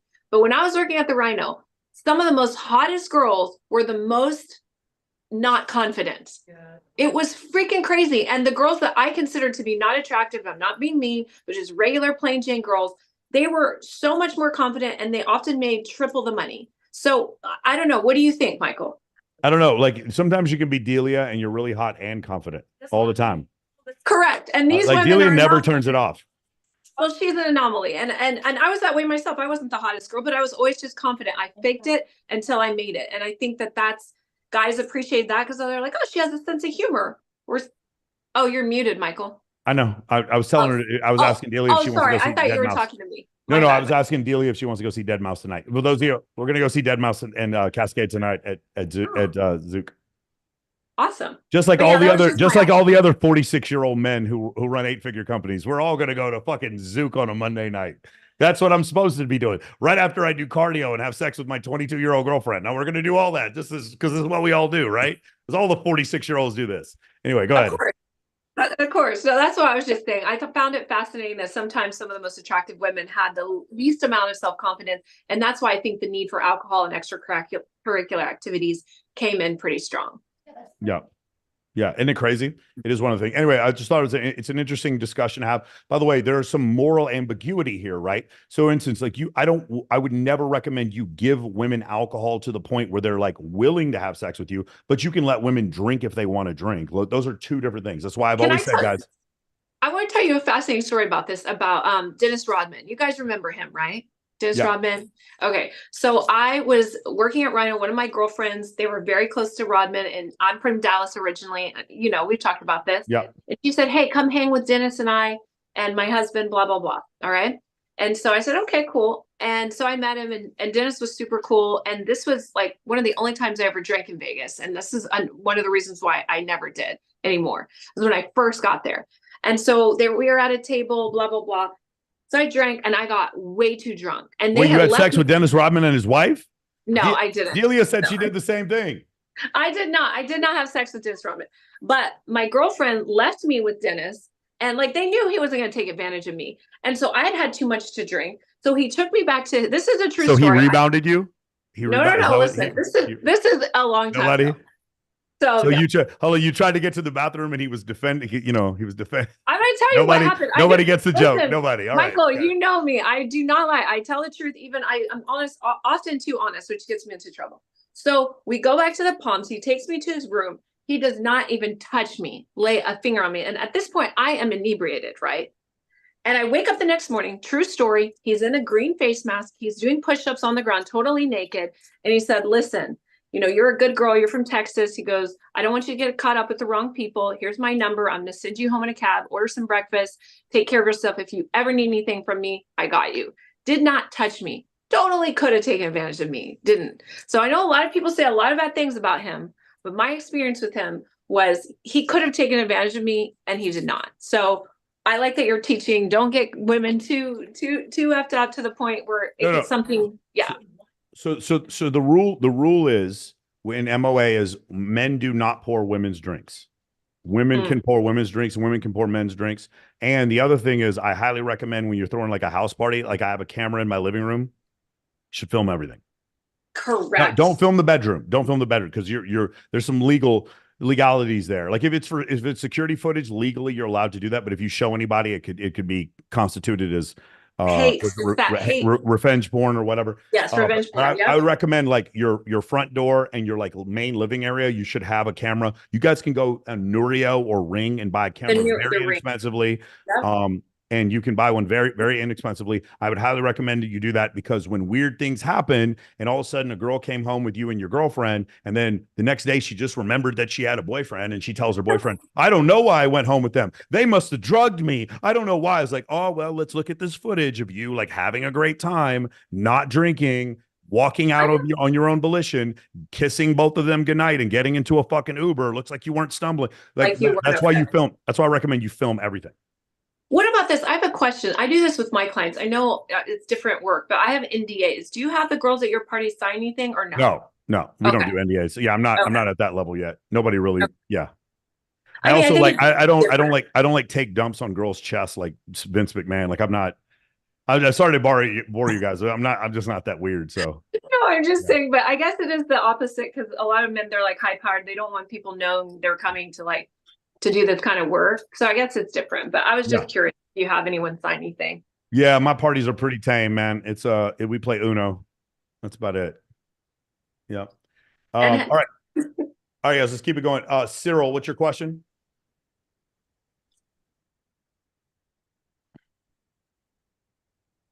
Cyril, got to unmute yourself. Go ahead, brother. Yeah, can you hear me? Sure can. Ooh, good deal, good deal. It's nice to meet you, man. Actually, I watch a lot of your videos. I plan on joining MOA as soon as I can. You know, there's financial things I got to worry about at first. So, I was really curious about the BPC 157. What's a reputable place to get that? Yeah, I mean, if you hit me up, I can connect you with my doctor or whatever, and he handles it. He is with Magnus Pharmacies, and then I have a friend of mine who's with dude, if Tristan's on here, do you remember which one Dan has? Bilzerian is with damn it, I can't remember. Transcend, maybe. I can't remember what the name of it is, but Dan is with a big one, and they're pretty lax about like sending you like the problem is with some places they won't give you 2 bottles at once. Like I just don't like to wait for my test to show up. Like because there's like a gap whenever you order stuff, especially some of the more exclusive peptides, it takes like 4 weeks for the stuff to show up. So you might run out.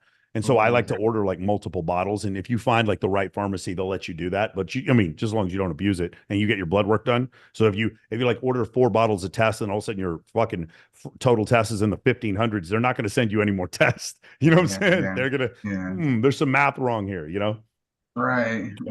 So could I just go through Magnus Pharmacy? Yeah, Magnus Transcend, or just hit me up and I'll give you David Lindbergh's phone number. Okay. Do I just email you or? Write me on Instagram. That's the easiest way to do it. Cool deal. Okay. And if I don't get back to you, then I would try Transcend or Magnus. Yeah. Right. Okay. Cool deal. Because I want to do that really soon. I mean, I'm 46. And I'm trying to make more gains in the gym. You know what I mean? And yeah, you'll be shocked. In 10 weeks, you will never get off test. Like I'm telling you, if you try this, you will never get off it. Yeah. So the BPC 157. That's for injuries. BPC 157 is for injuries. That's really what I'm trying to get just from like look up my shoulder. And you can do thymosin.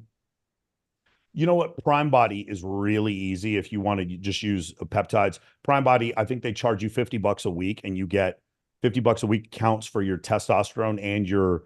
The only issue with Prime Body is that they don't have HCG, and so that's why I'm kind of phasing them out.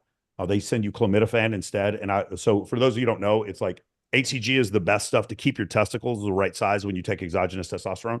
And then After that, it's like Clomid and what's the other stuff called? Anybody remember? Gonadorillin, Kisspeptin. Those are below HCG. HCG is the best stuff you can take. So could I take the BPC 157 without anything and just you could take it without anything. Some people take peptide. There's some people out there that'll take ipamorelin and they'll take IGF-1, and then they'll do the whole cocktail that Daniel Huberman, Andrew Huberman talks about with the anyway, what's it called? It's not ginkgo biloba. But anybody remember what are those? Tonga Ali or whatever? Tomcat Ali. Tongat Ali. It's a huge supplement that comes out of Southeast Asia that helps with erection, ED, P, all of that stuff. Yeah. It's very strong though. You cannot listen when I give it to like my clients or my partner or whoever I'm with. You have to take don't take this stuff without it being diagnosed properly. Okay. So Cyril, like what she's talking about, like from what I understand, your total test can go up 100 points from this stuff. You feel it. The Tonkat, you feel it right away. Yeah. Ruthie got it right. It's Tongat Ali and ashwagandha. Those are the ones, the herbs that some people, and we're talking like, so if I was in the 300 range and I want to get to 500 range, I would do something like that. But if you're like me, like I like to live in the 700-800 range, then I use exogenous testosterone. Okay. I got a few more questions. Kind of like approaching women, man. Like I've heard the 3 Gs: the gas station, the gym, and the grocery store is a place. What the fuck, bro? No. This is not you. Sorry, you did not. This is not Day Game Is Us. You came to the wrong fucking podcast, bro. The Cyril. Here's the problem. Okay, Cyril. If I go and I take you to the gym and we go work out, we get you on whatever supplements, and we go to the gym and we get to the point where you can bench press 400 pounds. And we do it every week. We go there once a week. We do your chest workout, and you can bench press 400 pounds. If I go there one week and I say, hey, man, can you bench press 300 pounds? Will you be able to bench press 300 pounds? Yeah. Yeah, because you can bench press 400 pounds, right? Right. Okay. All right. Going out to the gas station is bench pressing 50 pounds. Going to the nightclub is bench pressing 400 pounds. We don't go to the nightclub just because the women are hotter. We go to the nightclub because it's harder. You need to focus on getting better and not going to easier places with uglier women.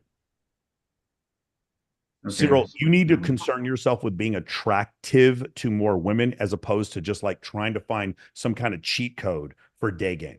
Day game in and of itself is a useful skill. Unfortunately, most people use day game the same reason why most guys are passport bros. It's a crutch. Well, I heard that. Well, it was the opposite. I heard that you don't go to approach at gas stations and grocery stores and the gym. Oh, sure. I mean, yeah, if you don't want to. Oh, okay. I see what you're saying. Yeah, no, but I'm saying the guys who do day game in the mall, I just really like, again, don't have a problem with it. If you want to do it, it's just unbelievably inefficient. I wrote a few things down here, man. Okay. Should I go out all by myself? Like I'm 46 I go out years by old. myself 80% of the time. Okay. Tonight, I'm most likely going to go out by myself. So I have a lot of my friends that are they're older. They don't do anything. I just got a divorce a few years ago. So, I'm Cyril. So when did you start MOA? You just got a divorce? How are you not in this fucking program? I just got on my feet, man. Like I was literally, I mean, this is going to be out there, but why don't you sell that gun safe behind you? Take that fucking P330 and the fucking AK-47 you got in that gun safe back there, and then why don't you sell that and then join MOA? No, I'm a jeweler. That's silver in there and stuff. But anyway, bro, don't be saying that shit on YouTube. That's you. There's metaphorical silver. There's metaphorical silver back there. Yeah. There's like tiny bits of, but no, it's just from being married for like 14 years, it took me out of the game. Before I got married, I mean, it was so much fun. And now it's just, I feel it was, I mean, like I'm 46 now and I'm out of the game. It is a bit difficult for me to talk to women, but like let me stop you right there. Just a minute, if I may, Michael.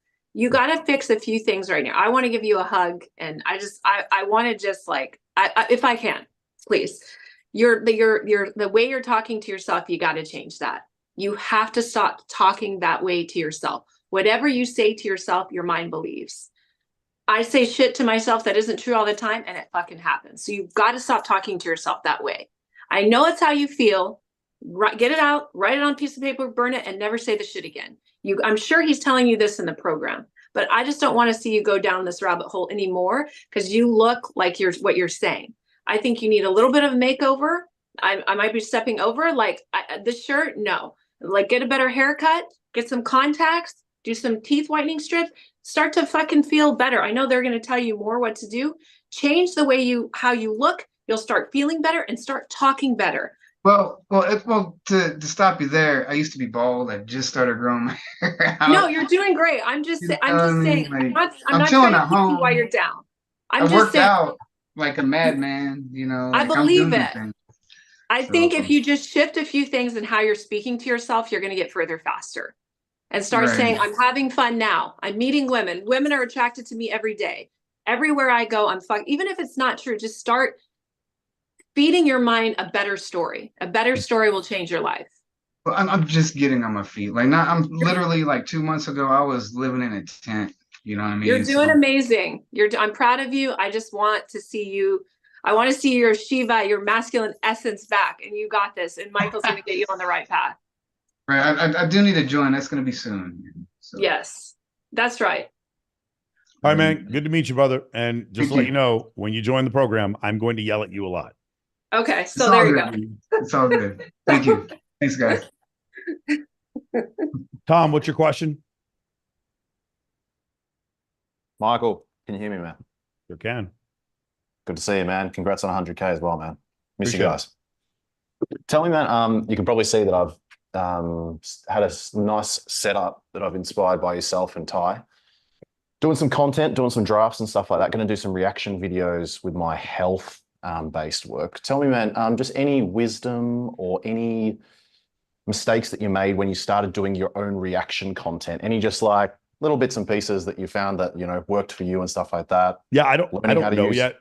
I haven't done enough. And the ones that have gone viral, it seems so fucking random. I don't know the answer to that.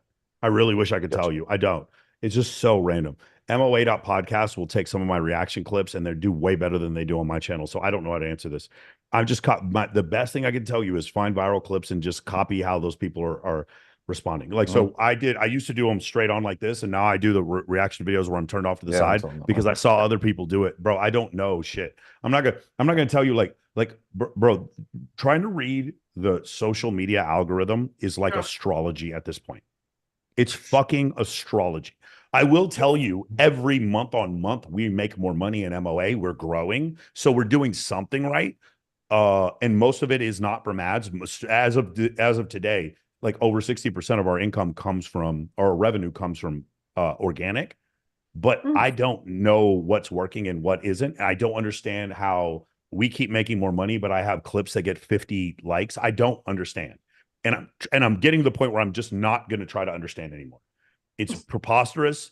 The engagement is ridiculous. All of a sudden, my photos started getting shitty engagement and my reels would take off. And now my reels are getting shitty engagement and my photos are getting 2,000 likes a post. I don't know what's going on. It's so wild. It's so wild. It's a wild world. Yeah. The only thing I'm going to say is I'm going to probably get to a point where I stop posting 3 times a day. Just go back to like regular stuff and just like have them post once a day. And I'm actually getting kind of sick and tired of seeing the same clips posted over and over again. I think when we do this next changeover, I'm going to say, can't post the same clip more than once every 6 months. I'm kind of tired of watching these same clips over and over again. What would you, I would guess, then maybe a more specific question, if you had to go back in time and you were a beginner content creator, what would be three mottos that you'd live by? I got to be honest with you, because I had planned this out for so long, I don't really feel like I made many mistakes. Like, I would say one thing is that you could completely eliminate profanity from your podcast. You actually you're going to have more advertisers join. That's something I kind of wish I could have done, but not really. It's not very realistic.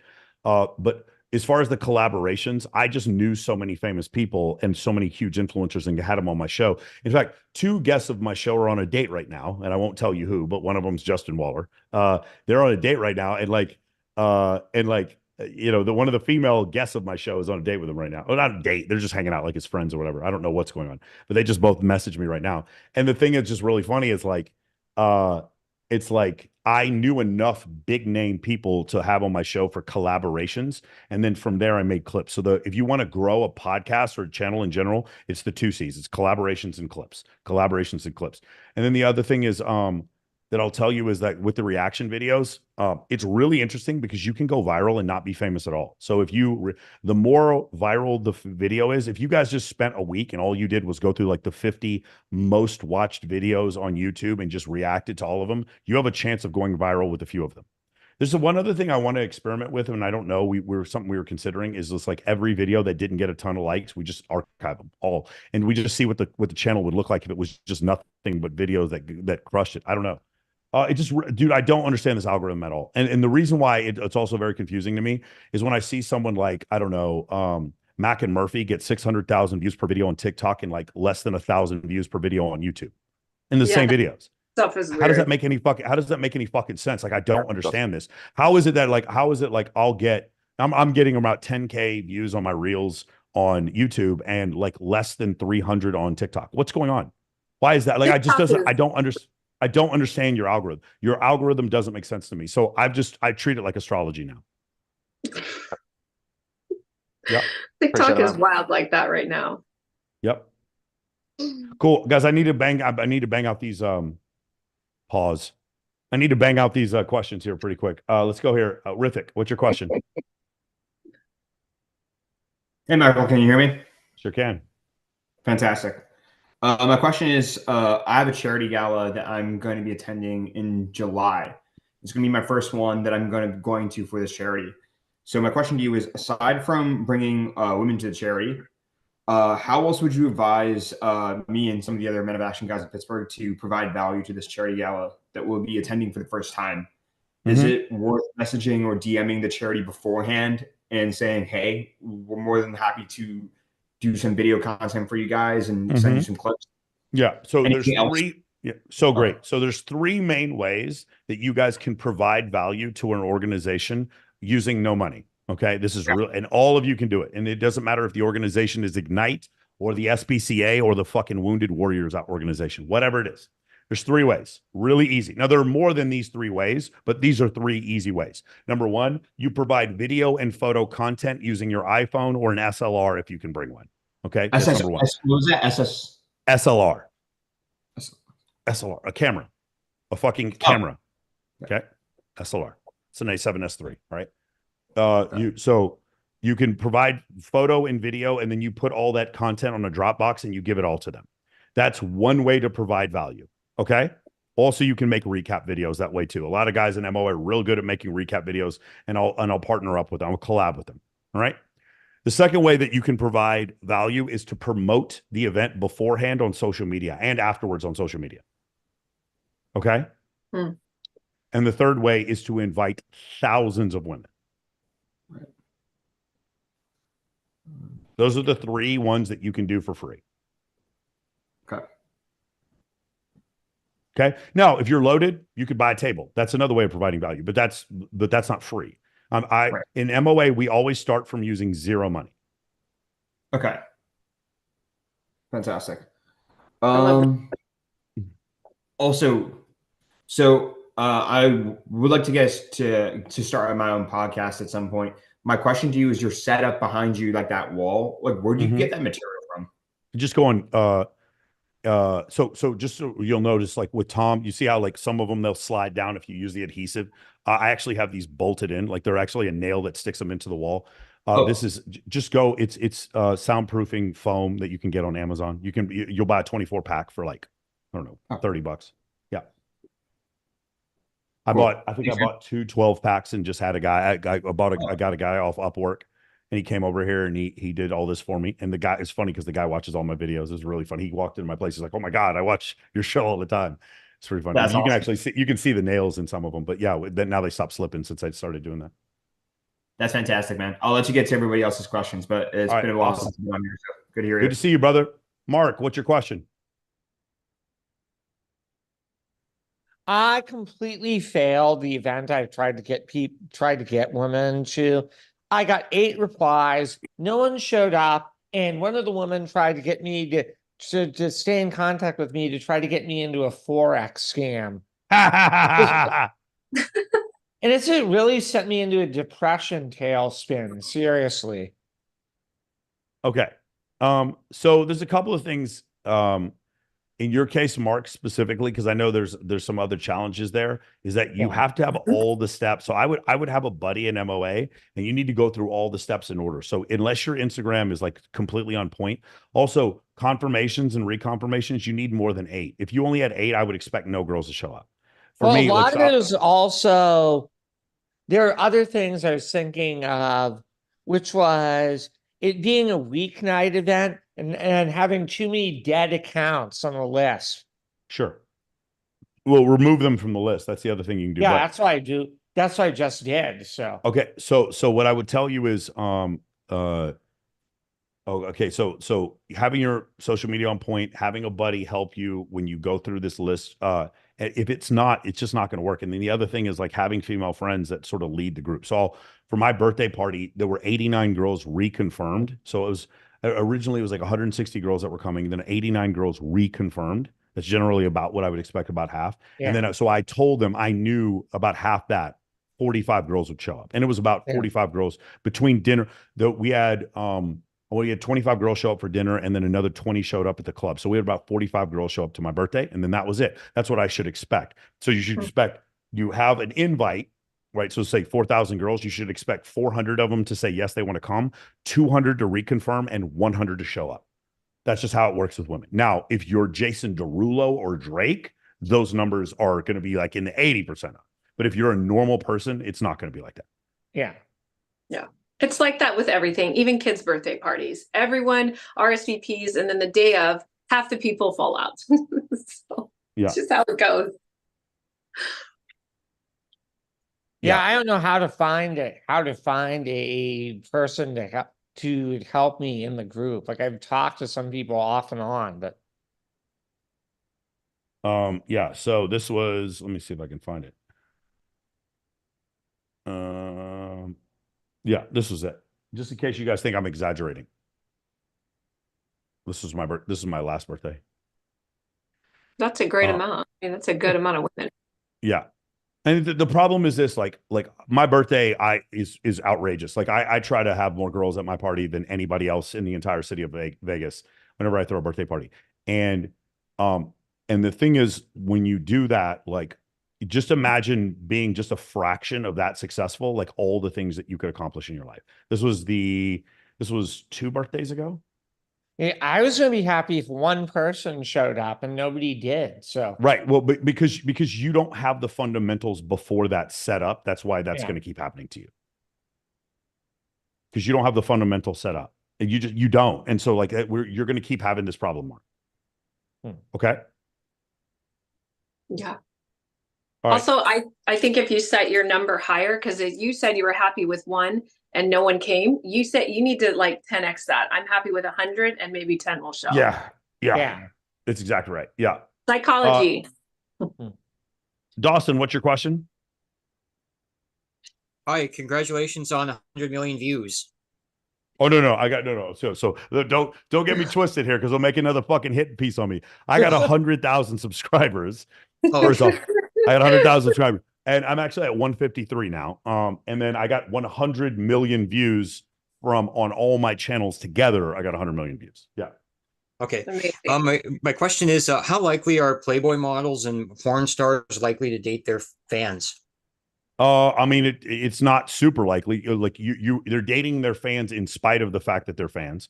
I know a girl right now. She had an OnlyFans subscriber, spent a bunch of money on her, and he happened to be this really good looking poker player. And now they're dating right now. I don't know if they have a super functional, healthy relationship, but it happens. It happens sometimes. It's not very common. I do know, like a friend of mine, she's an older porn star. She's like in her 40s, and she's dating one of her fans. He's like this good looking guy in her 20s. But it's not very common.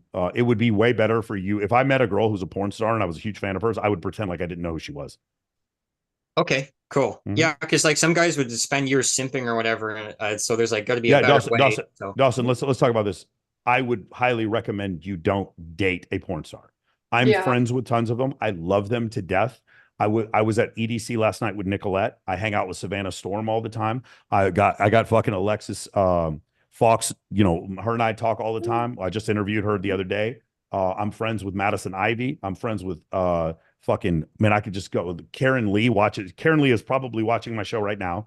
A bunch of these guys are friends of mine. I will say that while I love them, they understand my feeling that it would be extremely challenging to date a woman like that. Extremely challenging. Hey, what are you doing? Oh, this is my friend Sarah. And then you're like, oh, cool. Let me look up his friend Sarah. Okay, let me click this link. Oh, there's Sarah. She's got 2 dicks in her mouth at the same time. Like that just, I can't be a performance coach and then have you guys watching my girl fucking other dudes on camera. Sorry. I just don't, to me, that's not congruent, but I still love them as, like, they're still my friends, but like, I just can't do that. Does that make sense? Yeah. Okay. Hey, thanks so much. Yep. Beautiful. Eric, what's your question? Hi, Michael. So I kind of noticed this with a lot of girls. They don't really know how to be a wing woman for you. So you kind of have to like coach them a little bit. You do. So what are sometimes you yeah, do sometimes. Sometimes if they just sit there and they're pretty, that's good enough. They don't have to just come up and talk to me. Yeah. But in the situation where you kind of have to like coach them on what to do, what do you tell them to do? So it's not that so I'll tell them all, but then a couple of them get it and some of them don't. Like no one gets it more than, like, I have a feeling if I told Janelle to be a wing woman, she would know exactly. Oh, I would do it. Let's do it. Exactly. Yeah. So some girls get it because some girls are like, I'm a woman. He's a man. Men are not like women. Men like sexual variety. Men like to go up to women and are open to meeting new women and having new experiences. I'm not going to judge these men. I love them. They're my friends. I'm not the one who's fucking them. Nobody clip this. I'm not the one who's fucking them.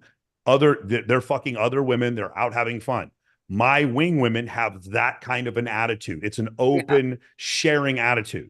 Some women have a very closed, scarce attitude. No, you're talking to too many girls. You should be, when are you going to settle down? I'm not going to help you talk to my girlfriend. You're not good enough for her. You shouldn't talk. That's that type of girl is not a good wing girl. She's not a good wing girl.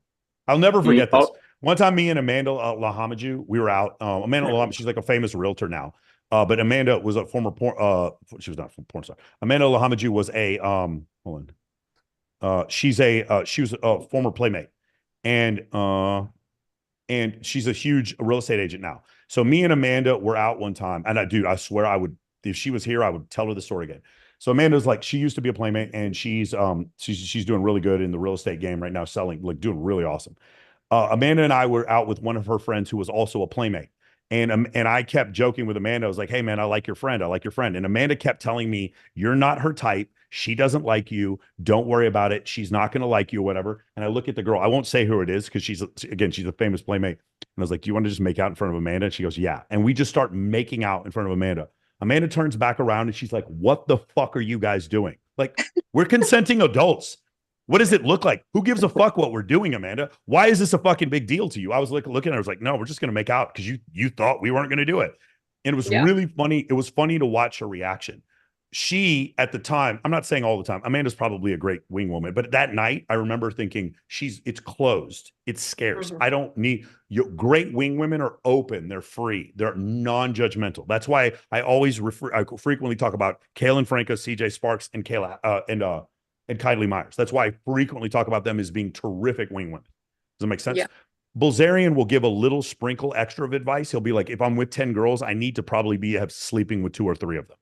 And then that's additional pre-selection it's actually like authentic pre-selection that I will get from those women as well. Yeah. Gotcha. So it seems like you're actually like screening for their personality, which actually makes a lot of sense. Yes. Yeah. Most women are not confident enough because I think, like, your girlfriend now, I didn't even know you're seeing someone. Well, congratulations. Like, most women are not hot enough and confident enough. That's like a very rare combination where you get super hot, smart, and confidence. And to have a wing woman, she has to, like he said, be free, be open-minded, probably not coming from a traditional background or upbringing. They're a little bit like out of the box. And so I think that those women, when you find one, you've got a Rolodex of them, you stick with them and they're fun. For me, I just like being around energy and I like to kind of take that energy and play with it. So it's fun for me. And that's why I enjoyed hanging with Floyd. I was not interested in at all. And I told him, you have enough baby mamas. You don't need another one. Let's just be friends. And he respected me for that. Cool. That makes a lot of sense. Michael, I have a second part to the question. So, do you do better in that approach where it's like, you have the girls intro other girls for you, or better success, or like about the same or less success if you go up to the girls, if you make the approach yourself, and then you're like, hey, this is my friend, blah blah blah blah. In general, most women are not interested in most men. So in general, you're at a deficit whenever you do cold approach. That deficit is totally erased if you have a beautiful woman with you.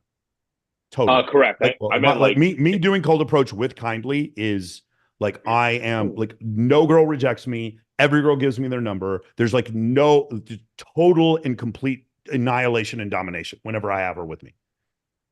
Yeah, I've noticed the same thing too. Yeah. Like I don't get rejected at all when I'm with other women. Yes. And Kindly and I are very open that we're brother and sister. We're very open. At no point, I'm not fronting like I'm fucking her. There's no, I'm saying this now publicly. I've said this a million times. There's no sexual anything between Kindly Myers and me. But when we go out together and she talks to girls with me, it's just like, it's a fucking rap every time. Yeah, I was kind of asking, like, do you have better success when you do the approach with her? Like, you say hi first, or does she say hi first? So the answer is probably when you say it first. But the reason why I bring this up is because the reality is you're gonna have to do most of it no matter what. Like there really isn't no matter what you think, you're going to have to be, you're the majority of it. Yeah, that makes sense.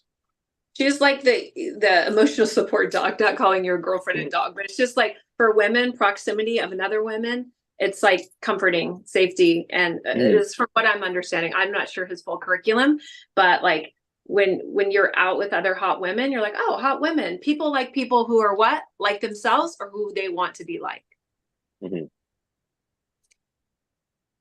Awesome. Makes sense. Thanks, guys. I'm missing something. Yeah, here it is.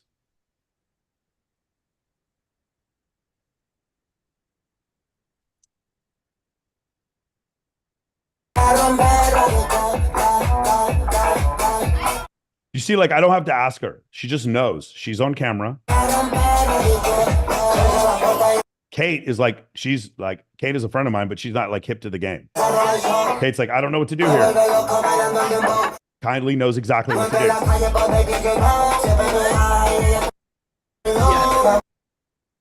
It's like, she's just a great wing woman. Okay. Let's go. Ethan, what's your question? What's up? So I went out with a wing woman this last week, and it was so much better. It was so much easier when I had a woman doing all the work and introducing me because everyone was more receptive to me. But you said we should only go out with 6 women with us, or should we go out by ourselves? No, there's only 2 configurations when you go out to a club. One configuration is you with girls, and the other configuration is you by yourself. Most of the time, you're going to be by yourself. There is no configuration where it's you and a bunch of dudes. That is not one of the 3. That is not one of the 2 configurations. Okay. 3 guys and 18 girls. That's a possible configuration. 1 guy and 4 girls is also a configuration. 1 guy and 2 girls is a configuration. 2 guys and 1 girl. That is not a configuration you go to a club with. Got it? Okay, so I should go by myself or with 6 girls? Or yes, go by yourself or go with 2 girls. Yeah, or 1 girl. Okay. There's 2 configurations. One more time. You go by yourself or you go with girls. Those are the 2 configurations you go to the club with. Your buddies can go eat barbecue and play basketball with you. Okay?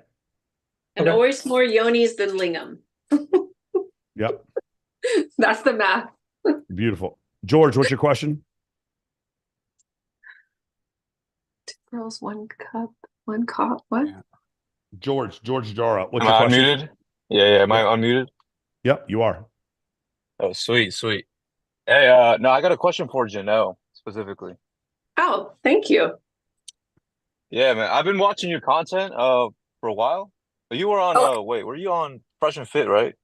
Yes, I started on Fresh and Fit. Yeah. From there, yes. in a couple moments you've gone viral. So I've been just I think A your couple work is like moments. super I'm trying to important. get back to those moments.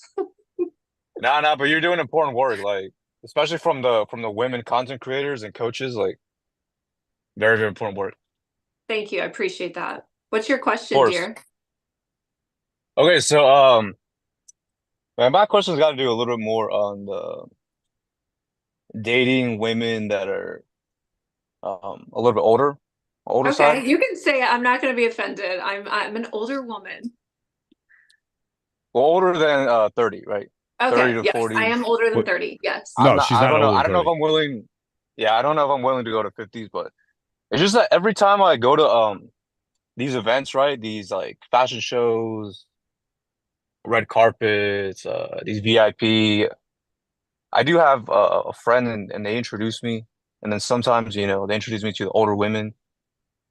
There, sometimes they're the organizers, the directors, right? Or they just have a little more status, and they're also attractive, right?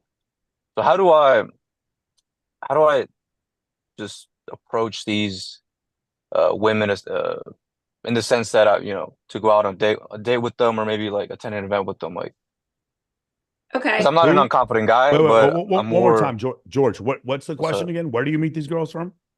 Yeah, please. Huh? George, what's the question again? Restate the question again. So how do I would go out with these women, right? Which Because they women? have very high We talk about this. standards. We talk about this in MOA. Older women. Older women. Yeah, because they look.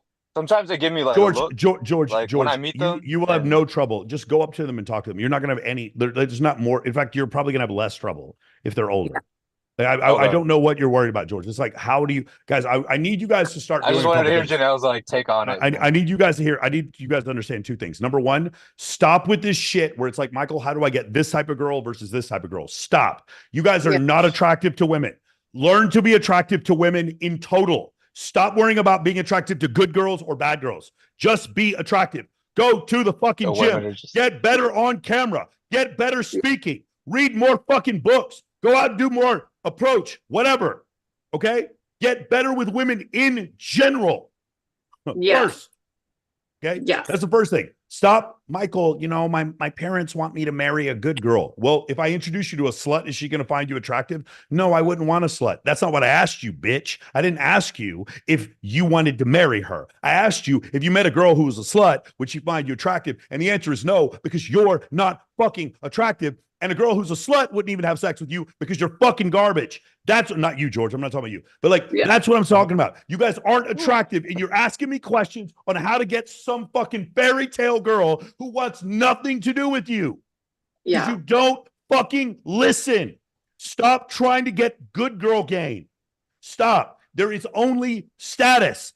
Status is status is status. There is not good girl attraction and bad girl attraction. There's only attraction. There's nothing else. Yeah. The attraction triggers, hold on. The attraction triggers that the fucking porn star with a 900 body count, the attraction triggers she feels for men are the exact same attraction triggers that the 19-year-old virgin in Kentucky feels. They're the same attraction triggers. Master those triggers. I just have to beat it out of you guys. This idea of good girl attraction and bad girl attraction. It's not real. It's not a real thing. Yeah. Yeah, I love that. He said that. And what was his name again? I'm so sorry. I was caught in Michael's trap. George. I appreciate your asking. I would say, and from the more softer feminine approach, but I appreciate his approach as well, obviously. Wait, can I add a little bit of context? George, you can, but this is the problem. This is the second thing I meant to say to you. You've got to be more specific with your questions. Yes, that's what I was going to say. You've got to be more specific. You shouldn't have to add context. You've got to be more specific. Michael, how do I date older women? In what context? Direct. What are you talking about? Correct. And I was going to say the same thing Michael did before I answered. I was going to ask you, can you please tell me exactly what it is your outcome is? That was my question. Before I solve any of my clients' challenges, I ask them, where are you at and where do you want to go?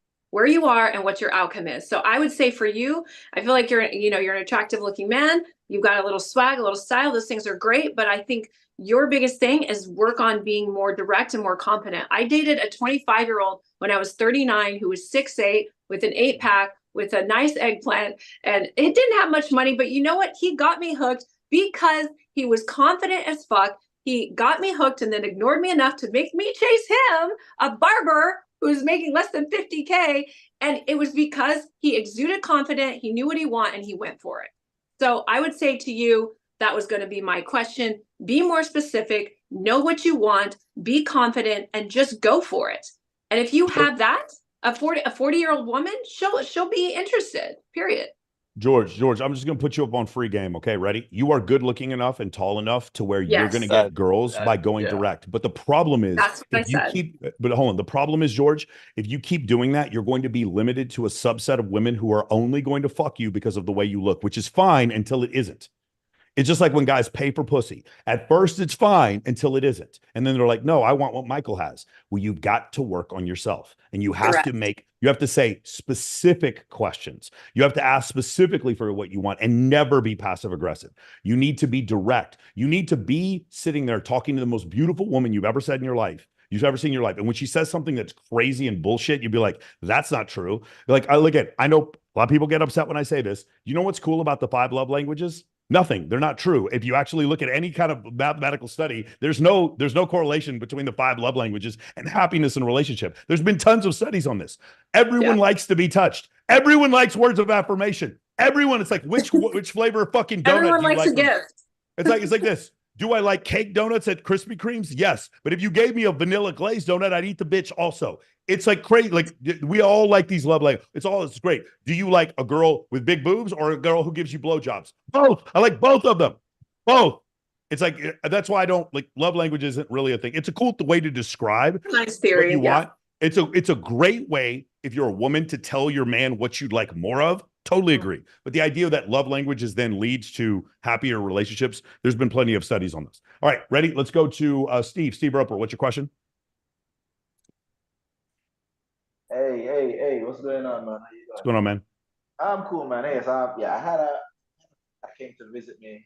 It was carnival time, and most girls come to carnival to have sex. But it was a girl I wasn't interested. I literally just wanted to be friends. So I'm gonna ask you this, Mike. In general, have you had female friends that wanted you to sleep with them and you didn't, and they resented you for it? Hundreds. No, never. Okay, a few times resented, but women can deal with being put in the friend zone way better than men can. Because the reason why is because women don't get their validation through sexual exploits. They get their validation through attention and like they get their validation through attention and resources from men. Does that make sense? Yeah, it makes sense. But what about, so if a woman goes on a date with a guy and she like was kind of into him and they don't have sex, she's okay with waiting. A dude is like resentful. The opposite isn't true. Like it doesn't work. If a woman's in a relationship and a man doesn't give her affection and just wants sex all the time, she gets resentful because their methods of validation are different between the two genders.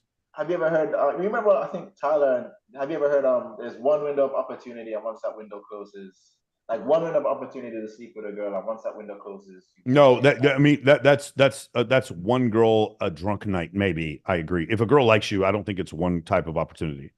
Really? Like you happen to catch her when she was like rolling on Molly, then maybe what you're saying is true. But if a girl likes you, she likes you forever. I'm asking this because I've had so many situations with girls that we slept in the same bed. They want me to make a move. I kiss. I don't make a move that night, and that door closes. I'm like, oh yeah. I mean, okay, that girl's not nuts about you. She's attracted enough to you. But the thing is, what you're missing is there was something in the moment. Men, again, was another thing. Men do not have buying temperature. There's no such thing as buying temperature for a man.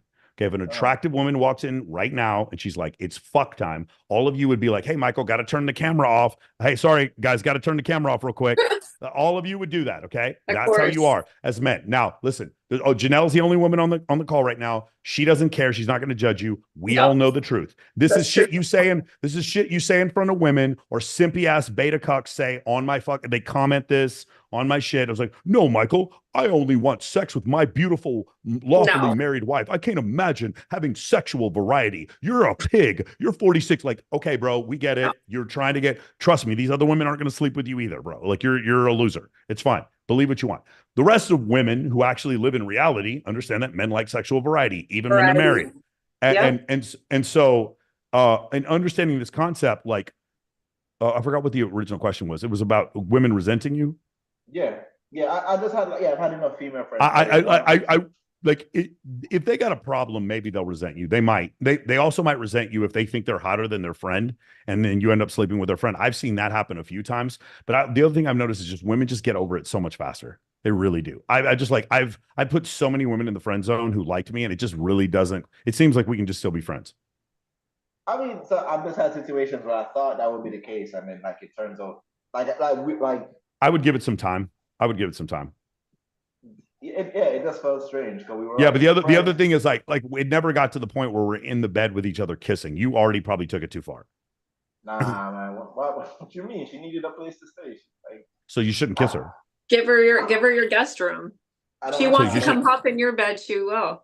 Dude, CJ and I have slept. CJ and I have slept in the same bed 10 times. We don't kiss each other. I mean, okay, yeah. I get you, bro. But yeah, so yeah, the thing is, so that's the problem I've been having, where like it's girls I think are female friends, but it seems like we're not.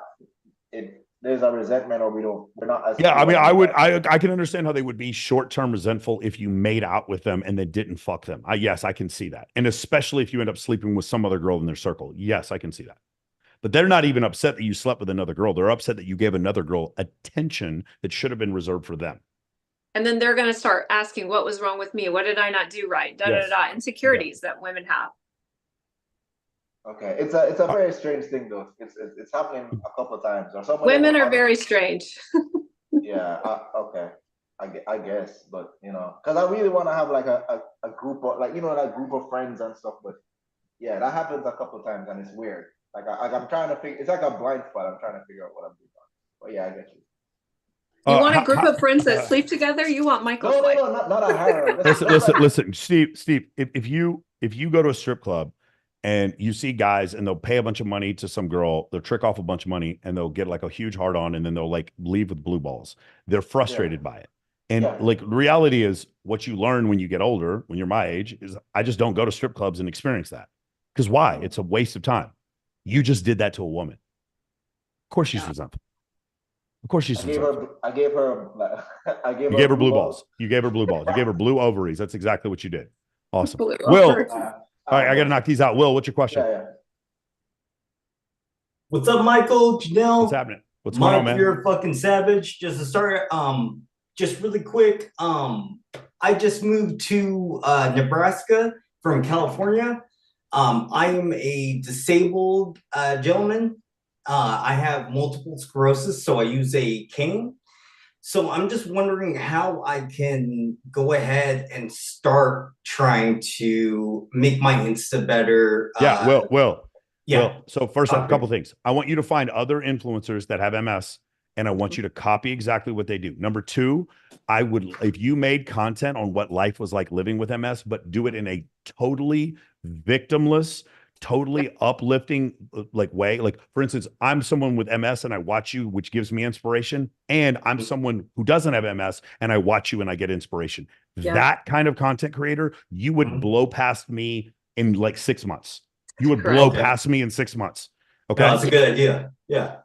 Got Yes. it? So I want you to go on TikTok. This is one thing I do love TikTok for. I want you to go on TikTok. I want you to look up MS, multiple sclerosis, MS influencer, MS inspiration. Look any combination of those words up in the hashtag. And I want you to find the most viral videos. I want you to find 50 of them. And I want you to start copying that type of content. Okay. Then the other thing, you know what I would love to see you do? Yeah, make a TikTok, obviously, but use TikTok for research. The other thing I would love to see you do, you can still walk, right? You still have the cane. Yes, sir. I walk my dog every day. Do man on the street videos with your cane. Man on the street. Okay. Man on the street interviews with your cane. Hell yes. Yeah. You would fuck. No one's ever gonna say no to you, bro. Everyone's gonna be fully attentive, bro. You will blow past me in 6 months. Yeah. Okay. For sure. Thank you, sir. I really appreciate you, and fucking, I'm gonna keep on following you, man. Keep on going. I'm proud of you, Will. Steven, what's your question? Hey, how's it going, Michael? So it was going to be two quick things. Number one, I just wanted to give like a really brief testimonial. A little while ago, I was talking about applying for a job. It was a private real estate sales firm. I did land that job. I'm signed, so I'm ready to go in about a month. I want to say thank you because basically everything that I took from the program be it for confidence, be it just having the balls, be it just saying like, fuck it. For those of you, for quick context that don't know, I did nothing but teaching. I taught for 10 years. I did nothing but music my entire life. And so that was kind of my big holdup. And I just decided that I definitely wanted to make more money. So I left education. So I'm going to be doing that here in just a little bit. Badass girlfriend who's super supportive and who's super like, just got my back the whole way, which is fucking great. What I did want to ask, and I feel like I'm asking you for step Z when I'm over here in step A. I know that you've mentioned Cole Gordon, obviously Alex Hormozy. You've recommended that. I started listening to $100 million offers. Is there anything else that you would recommend in terms of like, I guess just regarding sales? Because I know that you work really close with the sales guys. Right. So everything by Cole Gordon, everything by Jeremy Minor, everything by Alex Hormozy, everything by Russell Brunson, everything by Jordan Belfort. Start with those 5. And with Hormozy, subscribe to his podcast. Okay. Yeah. And I'm already on that. Okay. I would do all of those things first and then pick which one of those courses you want to take. Personally, depending on what kind of sales, I would go with Minor or Cole Gordon because they're smaller and they can give you more attention. Okay. Okay. Now, sorry, let me ask this again. I'm subscribed to Hormozy on YouTube. Is there something else? Like, is this podcast somewhere else like Spotify? No. That's the one on YouTube's fine. Where he sits there in the whiteboard and describes shit. That's perfect. That's what I want you to do. Beautiful. Okay, cool. I'll also tell you, there's a couple other guys like Brandon Carter has some really cool videos on sales and managing a sales team that are really interesting. Brandon Carter does too, yeah. All names I've heard you say before. Okay, yes, cool. Beautiful. So, and by the way, if you ever hang out with me and I'm hanging out with Brandon Carter, or if I'm hanging out with Jeremy Minor, or if I'm hanging out with Cole Gordon, this is all we talk about, the sales teams. We talk about, some guys talk about managing their fantasy football team. We talk about managing sales teams. Okay. I'm not directly in charge of managing our sales team, but they live next door to me and I'm constantly trying to help them any way I can. I'm more of a person who serves my sales team more than anything else. Grant manages the sales team. And the direct manager of the sales team is actually Tyler Schoenig and Rashad. But Rashad. Yeah, I've seen that podcast. Yeah. All right, awesome. Guys, I got to run. Been doing 2.5 hours. I have a sleep score in the 40s, so I need to take my bitch ass to sleep. I've made it 11 fucking straight days of doing shit like crazy. And then now, because I put off my one-on-one calls, I have 6 straight days of 3 hours of one-on-one calls. Like I may have to cancel some tomorrow because I have a program. Hey, for those of you for the Tuesday call, it looks like we're going to push the Tuesday call to Wednesday at 5. Okay. So the Tuesday at 4 p.m. call is most likely going to be Wednesday at 5. Just want to give you guys a heads up on that. All right. On Thursday, regular Thursday call, followed by Access Vegas, which reminds me, I got to reconfirm girls for Access Vegas. All right, guys, I will talk to you guys later. Thank you for joining us on the call. One last thing, if you haven't already done this, please join our free school server. I cannot tell you anything. Like, there is so much, I cannot imagine any other free school server that gives as much value as we do. So it'd really mean a lot to me if you guys would join us. Janelle, where can people find you, by the way? On YouTube at Janelle Gordon, that's with 2 N's. I'll go ahead and send your team the link. And yeah, thank you guys so much for having me on. And let's get some dates for when I can come to Vegas. I appreciate you so much. For sure. All right, guys, I'm going to talk to you guys soon. Again, please click the link to join our free school server. If you guys just want to join Men of Action, you're just like, fuck it, I know this is what I want to do. I want to be able to change. I want to be able to find a new girl, find a new social circle, and find a new job in 15 minutes. I want that level of abundance. Or I want to work on my networking. I want to work on my leadership. I want to work on my communication. I want to work on my dating skills. I want to be the hub of my social circle where everyone gets their job through me. Everyone finds their girlfriend through me. Everyone finds what movies to watch through me, which restaurants to go through for me. Everyone comes to me for book recommendations. If you want to be the hub of your social circle, if those are the skill sets you're looking for, there's nobody, I don't even know anyone else who teaches what I teach. I don't even have I couldn't even tell you who my competition is. I don't know. I've never seen anyone teach a course like this.